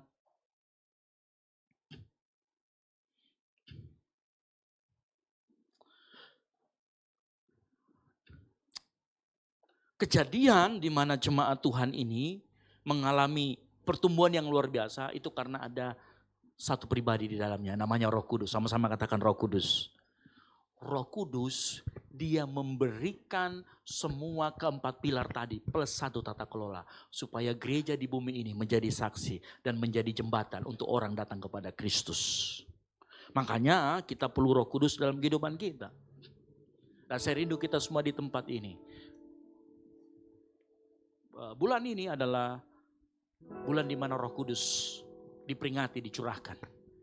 Ya, mungkin Bapak Ibu tanya, kenapa gereja kita nggak bikin doa 10 hari? Karena nanti kita terlibat kesalahan teologis. Roh Kudus sudah dicurahkan, nggak perlu tunggu 10 hari. Saat ini pun Roh Kudus sudah dicurahkan buat kita semua. Maka kita nggak adakan doa 10 hari. Kalau sekedar memperingati boleh lah, tapi hati-hati dengan kesalahan teologis. Ya. Makanya saya mau katakan, tiap hari, tiap waktu berdoa, minta sama Roh Kudus. Minta Roh Kudus datang. Dia pasti akan datang karena dia sudah tinggal dalam hati kita. Maka kita nggak perlu minta lagi dicurahkan. Oh sudah tinggal dalam hati, dicurahkan apa lagi? Ya. Mari kita bangkit berdiri. Datang Roh Kudus, kau ku rindu. Dengan minyak yang baru, urapiku. Mengalir penuhiku, mengalir pulihkanku, kuasa-Mu bebaskan hidupku. Katakan satu yang kurindu. Satu yang kurindu, bersekutu denganmu. Bawaku lebih lagi, tinggal di dalam-Mu. Nikmati hadirat-Mu, jamahlah seluruh hidupku. Urapan-Mu mengubah hidupku. Mari kita nyanyikan pujian ini dengan sungguh. Kita Roh Kudus hati melawat kita pagi hari ini. Datang Roh Kudus, kau ku rindu. Katakan dengan minyak yang baru, urapiku. Mengalir penuhiku, mengalir pulihkanku. Kuasa-Mu bebaskan hidupku. Sama-sama katakan, satu yang ku rindu, bersekutu denganmu. Bawaku lebih lagi, tinggal di dalam-Mu. Nikmati hadirat-Mu, jamahlah seluruh hidupku. Urapan-Mu mengubah satu yang ku rindu, satu yang ku rindu, bersekutu denganmu. Bawaku lebih lagi, tinggal di dalam-Mu. Nikmati hadirat-Mu, jamahlah seluruh hidupku. Urapan-Mu mengubah hidupku. Saya diingatkan satu hal. Bapak Ibu tahu, jemaat mula-mula punya 4 pilar plus 1 ini setelah mengalami kepenuhan Roh Kudus. Ternyata saya baru mengerti. kita harus mengerti pagi hari ini bahwa orang yang dipenuhi Roh Kudus, kehidupannya semakin membumi, semakin menjadi manusia, semakin mau bersekutu, semakin mau berbagi, semakin mau berdoa. Halo, betul atau tidak? Orang yang dipenuhi dengan Roh Kudus, yang mengalami kuasa Tuhan, dia bukan menjadi orang yang kemudian suka dengan hal-hal yang mistis, itu mistisisme namanya. Tapi orang yang dipenuhi Roh Kudus, dia menjadi semakin memanusiakan orang. Dia menjadi semakin membumi. Oh, lihat jemaat-jemaat tadi. Mereka memecahkan roti bersama. Mereka hidup dalam persekutuan. Mereka suka dengan pengajaran. Mereka suka dengan doa.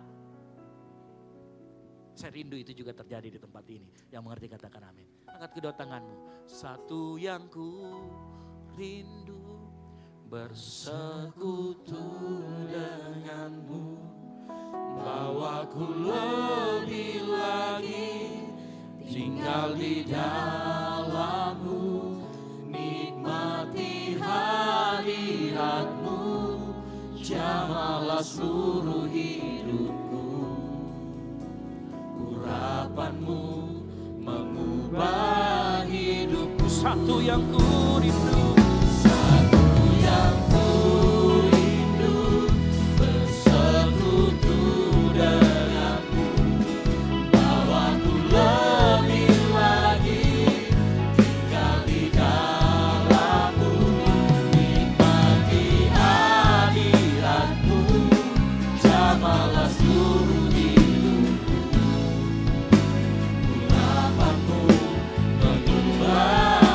katakan urapanmu, urapanmu mengubah, urapanmu mengubah, urapanmu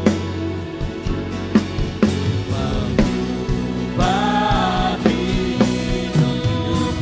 Kasih tepuk tangan yang meriah buat Tuhan. Bapa di surga, kami ucap syukur buat pagi hari ini. Kami ditegur kembali pagi hari ini oleh firman Tuhan. Kami dikuatkan kembali oleh firman Tuhan. Kami mengerti 4 pilar itu kami harus alami. Kami harus menjadi pelaku, bukannya sekedar tahu Tuhan. Tuhan, terima kasih Tuhan. Kami juga diingatkan untuk kami saling mengingatkan, dibantu untuk mengingatkan, membantu gereja lain yang membutuhkan. Karena persekutuan gereja Tuhan tidak boleh terbatas pada label. Tetapi harus persekutuan Tuhan saling membantu sesama tubuh Kristus. Oleh karena itu Tuhan, kami serahkan ke dalam tangan-Mu apa yang kami mau tabur sebentar, Tuhan pakai untuk pelebaran kerajaan Allah. Saat kami membantu sesama tubuh Kristus, kami yakin nama Tuhan yang ditinggikan, nama Tuhan yang dipermuliakan. Terima kasih buat pengajaran-Mu pagi hari ini, membawa kami lebih dalam mengenai gereja yang sehat. Dan kami saat ketemu dengan gereja yang sehat, kami akan mencintai gereja tersebut. Di dalam nama Tuhan Yesus Kristus yang mencintai gereja Tuhan, sama-sama katakan amin. Baik, silakan dulu Bapak Saudara sekalian. Sekali lagi saya sampaikan, nanti kita akan ada 3 kali amplop ya, untuk bantu kita gereja yang 2 tahun lalu kita sudah bantu. Yang setuju katakan amin. Baik, kita siapkan persembahan kita. Saya akan berdoa untuk kita semua. Nanti Bapak Ibu jemaat Tuhan tidak usah keluar tempat duduk, nanti Asar akan membawa tangguh persembahan ke Bapak Ibu Saudara sekalian. Mari kita angkat amplop kita berdoa. Saya akan pimpin dalam doa. Bapa di surga, kami mengucap syukur buat pagi hari ini, anugerah-Mu dan berkat-Mu yang melipat dalam kehidupan kami. Kami siap untuk salurkan untuk pelebaran kerajaan Allah. Tuhan, kami berdoa buat siapapun yang menggunakannya, biar digunakan dengan hikmat yang datang daripada Tuhan. Ini yang menjadi pemberian kami, terima dan berkati. Di dalam nama Tuhan Yesus Kristus. Haleluya. Amin. Sedikit penyampaian bagi jemaat yang dikasih Tuhan. Untuk amplop persembahan kita itu ada 2. Amplop yang pertama untuk operasional pastori, amplop yang kedua untuk kas gereja, dan persembahan kita yang ketiga itu langsung dimasukkan ke dalam amplop persembahan yang dijalankan atau di dalam pundi persembahan. Sekian, terima kasih. Selamat memberi, Tuhan Yesus memberkati kita semuanya.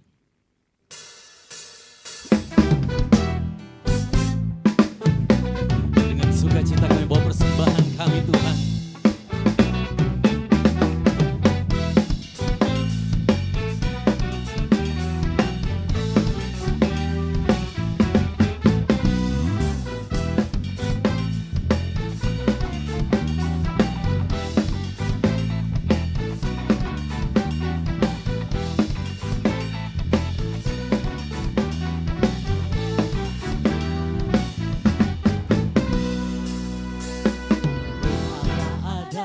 di dalamku, ku kan menari seperti Daud menari. Bila roh Allah ada di dalamku, ku kan menari seperti Daud. Bersama-sama benar dengan Tuhan. Ku kan menari, ku kan menari, ku kan menari seperti Daud menari. Ku kan menari, menari, menari seperti Daud. Sukacita luar biasa. Allah ada di dalamku, ku kan menari seperti Daud menari. Bila roh Allah ada di dalamku, ku kan menari seperti Daud menari. Ku kan menari, ku kan menari, ku kan menari seperti Daud menari. Ku kan menari, ku kan menari, ku kan menari seperti Daud menari. Mari Bapak Ibu jemaat yang dikasihi Tuhan, saya memberi persembahan. Sama-sama kita bangkit berdiri sambil menari bersama dengan Tuhan.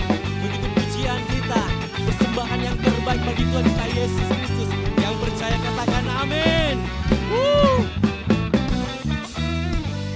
Mari bersorak, bertepuk tangan. Yang terbaik bagi Tuhan kita Yesus Kristus. Sebab kasih-Mu terus melimpah atas kehidupan kami Tuhan. Tarian kami, pujian kami persembahkan bagi-Mu Tuhan.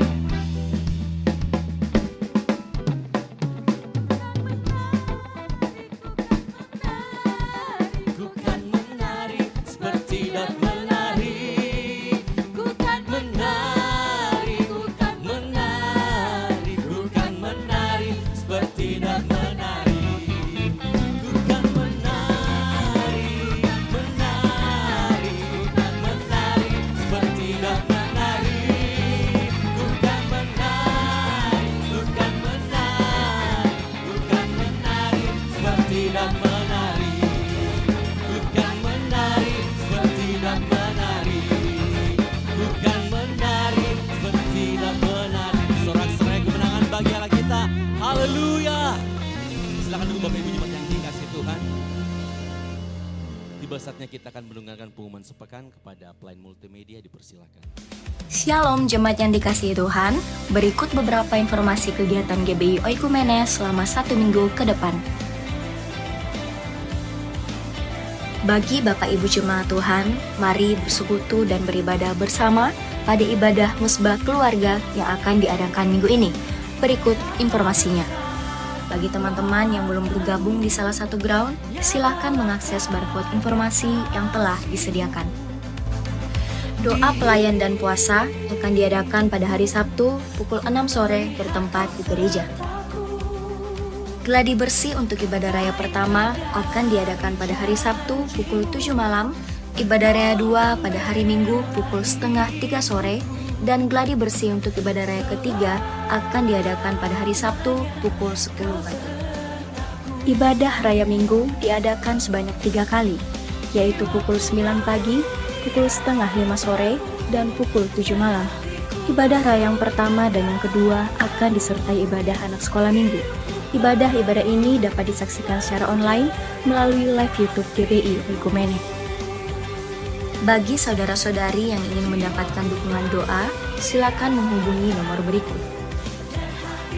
Pondok Daud akan diadakan setiap hari Selasa dan Jumat pukul 3 sore bertempat di ruang sekolah minggu.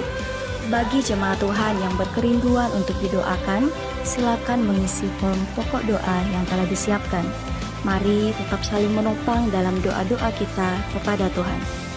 Bagi saudara-saudari yang membutuhkan layanan konseling, penyerahan anak, dan pernikahan, silakan menghubungi nomor berikut. Baptisan akan diadakan pada minggu terakhir setiap 3 bulan sekali. Bagi saudara sekalian yang membutuhkan layanan baptisan, silakan menghubungi nomor berikut. Persembahan persepuluhan dan persembahan lainnya dapat ditransfer melalui rekening BCA dengan nomor 7993 111 777 atas nama GBI Oikumene. Jangan lupa untuk mencantumkan keterangan untuk setiap persembahan yang diberikan. Perpuluhan yang jemaat Tuhan berikan akan dipergunakan seluruhnya untuk pekerjaan Tuhan di tempat ini dan akan dilaporkan secara periodik serta terbuka kepada jemaat Tuhan sekalian. Bagi Bapak Ibu jemaat Tuhan dan saudara sekalian yang rindu untuk melayani Tuhan, silakan mengisi formulir dengan cara scan barcode berikut atau menghubungi nomor berikut. Mari memakai waktu dan talenta yang Tuhan beri bagi kemuliaan namanya. Demikian informasi mengenai kegiatan GBI Oikumene selama sepekan. Selamat hari Minggu, Tuhan Yesus memberkati. Shalom jemaat Tuhan. Saya yakin dan percaya kita semua diberkati kebenaran firman Tuhan pada pagi hari ini, amin. Izinkan saya ada beberapa pengumuman tambahan. Yang pertama mewakili Ibu Gembala dan segenap jemaat GBI Oikumene, kami menyambut Bapak Ibu jemaat Tuhan yang baru pertama kali hadir beribadah di tempat ini. Dengan penuh kasih kami menyambut baik itu simpatisan, mungkin bertamu dan ingin menjadi jemaat tetap di tempat ini. Ada teman-teman ASER yang melayani membawa formulir, mungkin bisa diambil dan setelah itu diisi dan nanti akan dikembalikan setelah jam ibadah selesai. Dan selanjutnya ada juga teman-teman ASER membawa formulir doa. Di situ Bapak Ibu ketika memiliki kerinduan untuk didoakan, didukung dalam doa, boleh mengisi setiap kerinduannya. Nanti kita akan bantu dan dukung di dalam doa Pondok Daud yang akan diadakan setiap hari Selasa dan hari Jumat jam 3 sore. Dan pengumuman selanjutnya tadi di depan disampaikan bahwa Mesbah Keluarga itu hari Selasa, tapi ini kita undur di hari Rabu tanggal 20 jam 7 malam di rumah keluarga Bapak Nana Pabuaran. Jadi nanti ada alamat lengkap dan share lokasi itu akan kita kirimkan di grup GBI Oikumene. Jadi bagi Bapak Ibu jemaat Tuhan yang ingin ikut atau misalnya belum bergabung di dalam grup keluarga besar GBI Oikumene, boleh diinformasikan bagi teman-teman yang melayani ASER untuk diambil nomornya dan ingin bergabung di dalam grup. Demikian. Dan pengumuman selanjutnya kami juga mengajak bagi jemaat Tuhan yang belum mungkin melayani di tempat ini dan ingin bergabung melayani, boleh mengisi barcode yang kecil ada di depan kursi, itu boleh di-scan. Semuanya divisi-divisi untuk pelayanan tertera di situ. Bapak Ibu boleh mengisi di mana yang Tuhan taruh talenta yang bisa dipakai untuk memuliakan nama Tuhan. Kita bersama-sama melayani di tempat ini. Bagi jemaat Tuhan yang rindu sama-sama katakan amin. Haleluya. Dan selanjutnya pengumuman yaitu tentang kegiatan fellowship jemaat. Kegiatan fellowship jemaat boleh kita lihat ada flyernya di depan. Ini fellowship jemaat di Sata Kebon yang akan kita adakan di tanggal 27 Mei. Itu hari Rabu. Jadi di sini tertera itu ada pembayarannya sekitar 20.000 per orang. Itu sudah mencakup akomodasi transportasi, tiket masuk dan makanan. Jadi selebihnya kalau misalnya jemaat Tuhan ingin bergabung, ingin ikut, boleh nanti didaftarkan. Dan didaftarkan itu sama saudara Yotama Samuel, mungkin boleh berdiri. Dan Bapak Ibu jemaat Tuhan boleh lihat yang namanya saudara Yotama, itu kita boleh mendaftar di situ. Kita mendaftarkan, saya ajak semua jemaat Tuhan supaya kita bisa satu sama lain saling mengenal, bisa saling berbagi. Disitulah tempat kita bisa saling menguatkan juga. Amin. Dan saya informasikan juga mungkin bagi Bapak Ibu Saudara rindu untuk ingin membawa snack atau kue-kue, itu boleh. Karena apa? Kita akan adakan jamuan kasih juga di sana karena gereja nanti akan menanggung untuk konsumsi makanan beratnya begitu. Jadi saya himbau mungkin jemaat Tuhan yang rindu ingin berbagi perjamuan kasih boleh bawa kue-kue, snack-snack, kita akan sama-sama menikmati. Haleluya. Amin. Oke, dan pengumuman selanjutnya ini ada dari teman-teman PMKO Unibos dalam pencarian dana baksos Mereka ada menyediakan basar kue brownies di bawah seharga Rp25.000. Jadi kita boleh membantu teman-teman kita yang telah mencari dana untuk kegiatan bakti sosial mereka. Yang setuju katakan amin. Haleluya. Demikian pengumuman tambahan kita pagi hari ini. Selanjutnya saya serahkan kepada WL. Tuhan Yesus memberkati. Tiba saatnya kita akan mengakhiri ibadah kita di siang hari ini dengan kasih Kristus kita bangkit berdiri bersama-sama. Sebab kami percaya Tuhan hanya karena kemurahan Tuhan. Tinggikan dirimu mengatasi langit, kebesaranmu Tuhan, mengatasi seluruh bumi ini Tuhan, mengatasi bumi.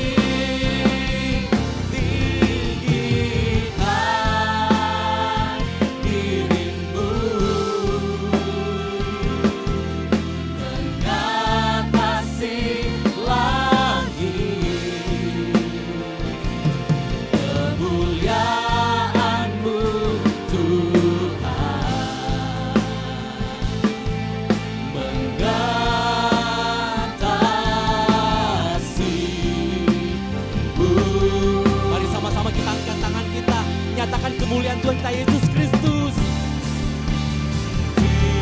Tinggikan dirimu mengatasi langit, kebesaranmu. Terima kasih Tuhan, hanya kebesaranmu Tuhan, Yesus Tuhan dan Raja kami. Mengatasi bumi, tinggikan dirimu, mengatasi langit dan kemuliaan-Mu Tuhan. Boleh sama-sama katakan kedahsyatan-Mu Tuhan. Kedahsyatan-Mu, keagungan-Mu Tuhan, keagungan-Mu, kebesaran-Mu Tuhan, Yesus Tuhan kami. Kebesaran, sekali lagi katakan kemuliaan-Mu Tuhan, kemuliaan-Mu Tuhan,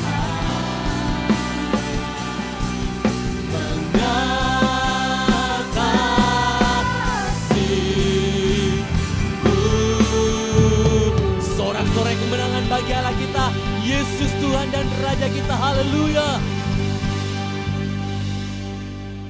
Sama-sama kita tutup kepala, kita berdoa.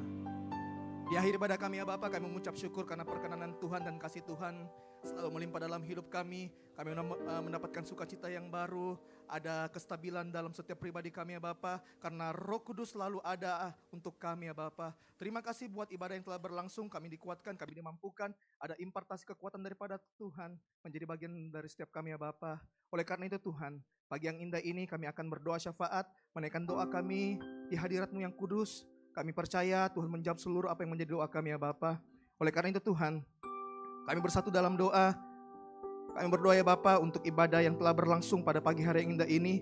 Kami percaya bahwa ibadah ini mengandung janji. Oleh karena itu Tuhan, setiap kami yang hadir pada pagi hari yang indah ini kami dikuatkan, kami diberi sukacita. Ada hadirat Tuhan yang mengubahkan hidup kami, sehingga hidup kami tidak sama seperti kami datang, kami pulang dengan berkat-Mu yang melimpah ya Bapa. Terima kasih Tuhan, terima kasih. Kami juga berdoa Tuhan untuk firman Tuhan yang telah kami dengarkan tentang gereja yang sehat, bahwa harus ada pengajaran tentang para rasul, di mana kami harus tekun dalam iman kami, dalam membaca apa yang menjadi surat yang terbuka dalam hidup kami, surat cinta-Mu yang terbuka dalam hidup kami ya Bapa. Karena kami percaya bahwa keselamatan adalah perubahan pola pikir, yakni metanoia. Oleh karena itu Tuhan, mampukan setiap kami untuk tetap bertekun dalam pengajaran para rasul ya Bapa. Terima kasih juga Tuhan, ketika hidup kami diubahkan melalui satu pengajaran, kami juga dapat melakukannya, yaitu persekutuan yang manis di hadapan-Mu ya Bapa. Karena kami tahu bahwa setiap kayu bakar demi kayu bakar ketika bertemu menjadi satu api yang bertumbuh besar, dan itu menghangatkan setiap pribadi kami, baik juga orang-orang yang mengalami satu kelemahan, satu tidak kestabilan ya Bapa. Oleh karena itu Tuhan, kami juga dapat melihat janji-Mu dalam setiap hidup kami yang Kau nyatakan dalam setiap persekutuan ya Bapa. Terima kasih Tuhan, terima kasih. Kami juga telah belajar bahwa di dalam pengajaran yang sehat, di dalam gereja yang sehat, ada teologi meja makan ya Bapa. Terima kasih Tuhan, Kau telah mengajarkan kami bahwa sumber jasmani selalu ada Tuhan siapkan bagi hidup kami ya Bapa. Oleh karena itu Tuhan, kami juga berdoa ya Bapa, untuk setiap apapun yang telah Kau nyatakan dalam hidup kami. Kami juga telah belajar bahwa pengajaran yang sehat, gereja yang sehat, yaitu gereja yang selalu menerapkan doa-doa. Kami percaya bahwa setiap apa yang telah kami doakan, Tuhan terus menolong setiap hidup kami dan menjadi satu pengharapan yang besar dan mujizat-Mu terjadi untuk apa yang kami doakan ya Bapa. Terima kasih Tuhan, terima kasih. Kami juga berdoa Tuhan untuk hamba-Mu Pastor Estra yang sudah memberkati kami melalui kebenaran firman-Mu ya Bapa. Tuhan tolong hamba-Mu ini dalam setiap pekerjaan, tugas pelayanan, dalam usaha bisnis, pekerjaan, kami berdoa di dalam nama Tuhan Yesus Kristus. Tuhan mampukan beri skill hikmat kemampuannya Bapa. Dan apapun yang menjadi kerinduannya, kami percaya Tuhan menjawab satu persatu apa yang menjadi pokok doanya Bapa. Dan kami akan melihat terobosan demi terobosan janji Tuhan akan Tuhan nyatakan dalam hidup hamba-Mu ini ya Bapa, di dalam nama Tuhan Yesus Kristus. Terima kasih Tuhan, terima kasih. Kami juga berdoa Tuhan untuk setiap pelayan yang melayani pada pagi hari yang indah ini Tuhan. Kami berdoa setiap kami yang melayani, baik itu WL Singers, Tamborin Multimedia, Soundman, semua yang mengambil bagian, Aser guru sekolah minggu, parking ministry, cooking ministry ya Bapak, kami percaya jerih lelah kami tidak akan pernah sia-sia, sebab kami melayani Raja di atas segala raja yang hidup bagi kami ya Bapak. Oleh karena itu Tuhan, ajar kami para pelayan-Mu untuk tidak melayani karena demi keuntungan pujian manusia, tetapi kami melayani karena Kristus telah melayani kami lebih dahulu, karena kami mencintai Engkau ya Bapak, di dalam nama Tuhan Yesus Kristus. Terima kasih Tuhan, terima kasih. Kami juga berdoa Tuhan untuk jemaat yang hadir pada pagi hari yang indah ini. Tuhan tolong ya Bapa, setiap mereka yang hadir, setiap jemaat-Mu yang hadir, jikalau mereka datang dengan kesakitan, kami berdoa di dalam nama Tuhan Yesus Kristus, Tuhan sembuhkan. Jika mereka mengalami beban yang berat, Tuhan kuatkan, Tuhan teguhkan hati mereka di dalam nama Tuhan Yesus Kristus. Jikalau mereka merasakan hati yang terluka, Tuhan balut di dalam nama Tuhan Yesus Kristus. Jikalau dari jemaat-Mu yang tidak sempat hadir, kalau mereka malas-malasan, Tuhan ketok pintu hati mereka ya Bapa, agar kami dapat bersama-sama memuji memuliakan nama-Mu di tempat ini, bersuka cita mengangkat tangan kami, karena Tuhan Yesus selalu baik dalam hidup kami ya Bapa. Terima kasih Tuhan, terima kasih. Kami juga berdoa Tuhan untuk jemaat yang online juga ya Bapa, yang ada di rumah yang mendengarkan live streaming pada pagi hari indah ini ya Bapa. Kami berdoa di dalam nama Tuhan Yesus Kristus, berkat-Mu senantiasa hadir bagi jemaat-Mu yang mendengarkan live streaming pada pagi hari indah ini Tuhan. Terima kasih Tuhan, terima kasih ya Bapa. Kami juga berdoa Tuhan untuk bangsa dan negara kami Indonesia. Kami berdoa di dalam nama Tuhan Yesus Kristus, dari presiden, wakil presiden sampai jajarannya sampai ke pelosok daerah ya Bapa. Kami berdoa setiap apapun yang menjadi kebijakan, setiap apapun yang menjadi prinsip, setiap apapun yang menjadi keputusan, kami berdoa di dalam nama Tuhan Yesus Kristus, Tuhan yang berperkara untuk negara kami Indonesia, sehingga membawa Indonesia ini menuju kestabilan, menuju kemerdekaan yang mulia dalam Engkau ya Bapa, di dalam nama Tuhan Yesus Kristus. Terima kasih Tuhan, terima kasih ya Bapa. Kami juga berdoa Tuhan untuk GBI Oikumene, BTP, biar terus mendapatkan berkat bagi jemaat yang ada melalui gereja ini, kami dapat bertumbuh ke arah Kristus. Oleh karena itu ya Bapa, berkati wadah ini GBI Oikumene ya Bapa, sehingga dapat menghasilkan jiwa-jiwa yang militan, yang dapat mendengarkan pengajaran yang baik, yang sehat, sehingga hidup mereka diubahkan di dalam Kristus ya Bapa, sehingga jemaat-Mu dapat segambar dan serupa dengan Allah. Oleh karena itu Tuhan, mampukan setiap kami untuk dapat meneruskan apa yang menjadi tongkat estafet dalam dunia ini, untuk memberitakan Injil keselamatan di dalam nama Yesus Kristus. Terima kasih Tuhan, terima kasih. Kami juga berdoa Tuhan untuk gereja-gereja sekitar dari GBI Oikumene, dari GPDI, GMS, Gereja Toraja, Bala, Tamalandrea, Satria Kasih, Gepil, dan sebagainya Bapa. Kami berdoa di dalam nama Tuhan Yesus Kristus, Tuhan memberkati setiap gereja-gereja yang ada di sekeliling kami ya Bapa. Biarlah ada kesatuan hati. Kami percaya di dalam nama Tuhan Yesus Kristus, kami berdoa apapun juga yang menjadi pergumulan, apapun juga yang menjadi kerinduan, satu tujuan kami, yaitu membawa jiwa-jiwa untuk menuai apapun yang Tuhan rencanakan untuk gereja-gereja ya Bapa, di dalam nama Tuhan Yesus Kristus. Terima kasih kasih Tuhan, terima kasih. Kami juga berdoa Tuhan untuk para pemimpin rohani kami, untuk Ibu Gembala yang sudah melihat ya Bapak, mengalami kelemahan tubuh, yakni penyakit demensia ya Bapak. Oleh karena itu Tuhan, kami berdoa dari tempat ini, kami mengangkat tangan kami di dalam nama Tuhan Yesus Kristus. Pemulihan, mujizat, kesembuhan terjadi bagi Ibu Gembala kami, dan kami melihat perkara demi perkara, kesembuhan demi kesembuhan Tuhan nyatakan, pemulihan terjadi bagi Ibu Gembala kami ya Bapak. Sehingga entah kapan waktunya ya Bapak, kami dapat melihat Ibu Gembala dapat berdiri tempat ini dan memberitakan Injil keselamatanmu ya Bapa, di dalam nama Tuhan Yesus Kristus. Kami juga berdoa Tuhan untuk Pastor Estra dan keluarga ya Bapa, istri dan anak. Tuhan terus memberkati ya Bapa, lawat tutup bungkus dengan hadirat-Mu yang kudus. Kami percaya lawatan Tuhan nyata ya Bapa, khususnya untuk anak Dev ya Bapa. Tuhan tolong anak ini biarlah tumbuh kembangnya, Tuhan terus pelihara. Kami dapat melihat terobosan demi terobosan, mujizat terjadi bagi anak Dev ya Bapa, di dalam nama Tuhan Yesus Kristus. Kesembuhan terjadi ya Bapa. Kami juga berdoa Tuhan untuk Pastor Peter dan keluarga ya Bapa. Tuhan tolong juga hamba-Mu ini, Tuhan terus memakainya dalam setiap tugas pelayanan, dalam apapun yang dikerjakan Tuhan buat berhasil dalam nama Tuhan Yesus Kristus. Apapun juga yang menjadi kerinduan hatinya untuk keluarga ya Bapa, kami percaya Tuhan telah menjawab dari tempat yang maha tinggi, dan kami percaya tingkap-tingkap langit Tuhan akan terus Tuhan nyatakan ya Bapa, di dalam nama Tuhan Yesus Kristus. Terima kasih Tuhan, terima kasih. Hamba-Mu juga berdoa Tuhan untuk keluarga jemaat-Mu lepas keluarga ya Bapa, di dalam nama Tuhan Yesus Kristus. Tuhan memberkati dalam setiap kepala keluarga, ibu rumah tangga ya Bapa, anak cucu semua ya Bapa, di dalam nama Tuhan Yesus Kristus. Memberkati mereka semua. Kami percaya tangan kasih-Mu menyertai hidup mereka ya Bapa, sehingga ada otoritas daripada Tuhan selalu menjadi teladan dalam setiap keluarga-Mu, sehingga ada mesbah keluarga yang terus naik di hadapan-Mu, menjadi satu keakraban, satu pertalian kasih dalam hidup keluarga jemaat-Mu ya Bapa, di dalam nama Tuhan Yesus Kristus. Terima kasih Tuhan, terima kasih. Inilah doa syafaat kami yang kami bawa hanya di dalam nama Tuhan Yesus yang sudah mengajar kami doa Bapa kami. Bapa kami yang di surga, dikuduskanlah nama-Mu, datanglah kerajaan-Mu, jadilah kehendak-Mu di bumi seperti di surga. Berikan kami pada hari ini makanan kami yang secukupnya. Ampunilah kami akan kesalahan kami, seperti kami juga mengampuni orang yang bersalah kepada kami. Dan janganlah membawa kami ke dalam pencobaan, tetapi lepaskanlah kami daripada yang jahat. Karena Engkau yang punya kerajaan dan kuasa dan kemuliaan sampai selama-lamanya. Mari kita angkat kedua tangan kita. Tuhan memberkati engkau dan melindungi engkau. Tuhan menyinari engkau dengan wajahnya dan memberi engkau kasih karunia.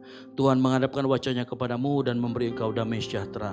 Penyertaannya akan selalu sempurna dalam sekolahmu, kuliahmu, pekerjaanmu, dan rumah tanggamu. Oleh karena itu pulanglah dan jadilah garam dan terang, sehingga Injil diberitakan melalui hidupmu. Dan biarlah anugerah dari Allah Bapa, keselamatan dalam Kristus Yesus, dan penyertaan oleh Roh Kudus menyertai kita semua mulai dari saat ini sampai dengan Maranatha. Tuhan Yesus datang kembali menjemput kita semua. Bagi Dialah segala kemuliaan sampai selama-lamanya. Yang diberkati Tuhan sama-sama katakan amin. Selamat hari Minggu, selamat beraktivitas selanjutnya. Tuhan Yesus memberkati.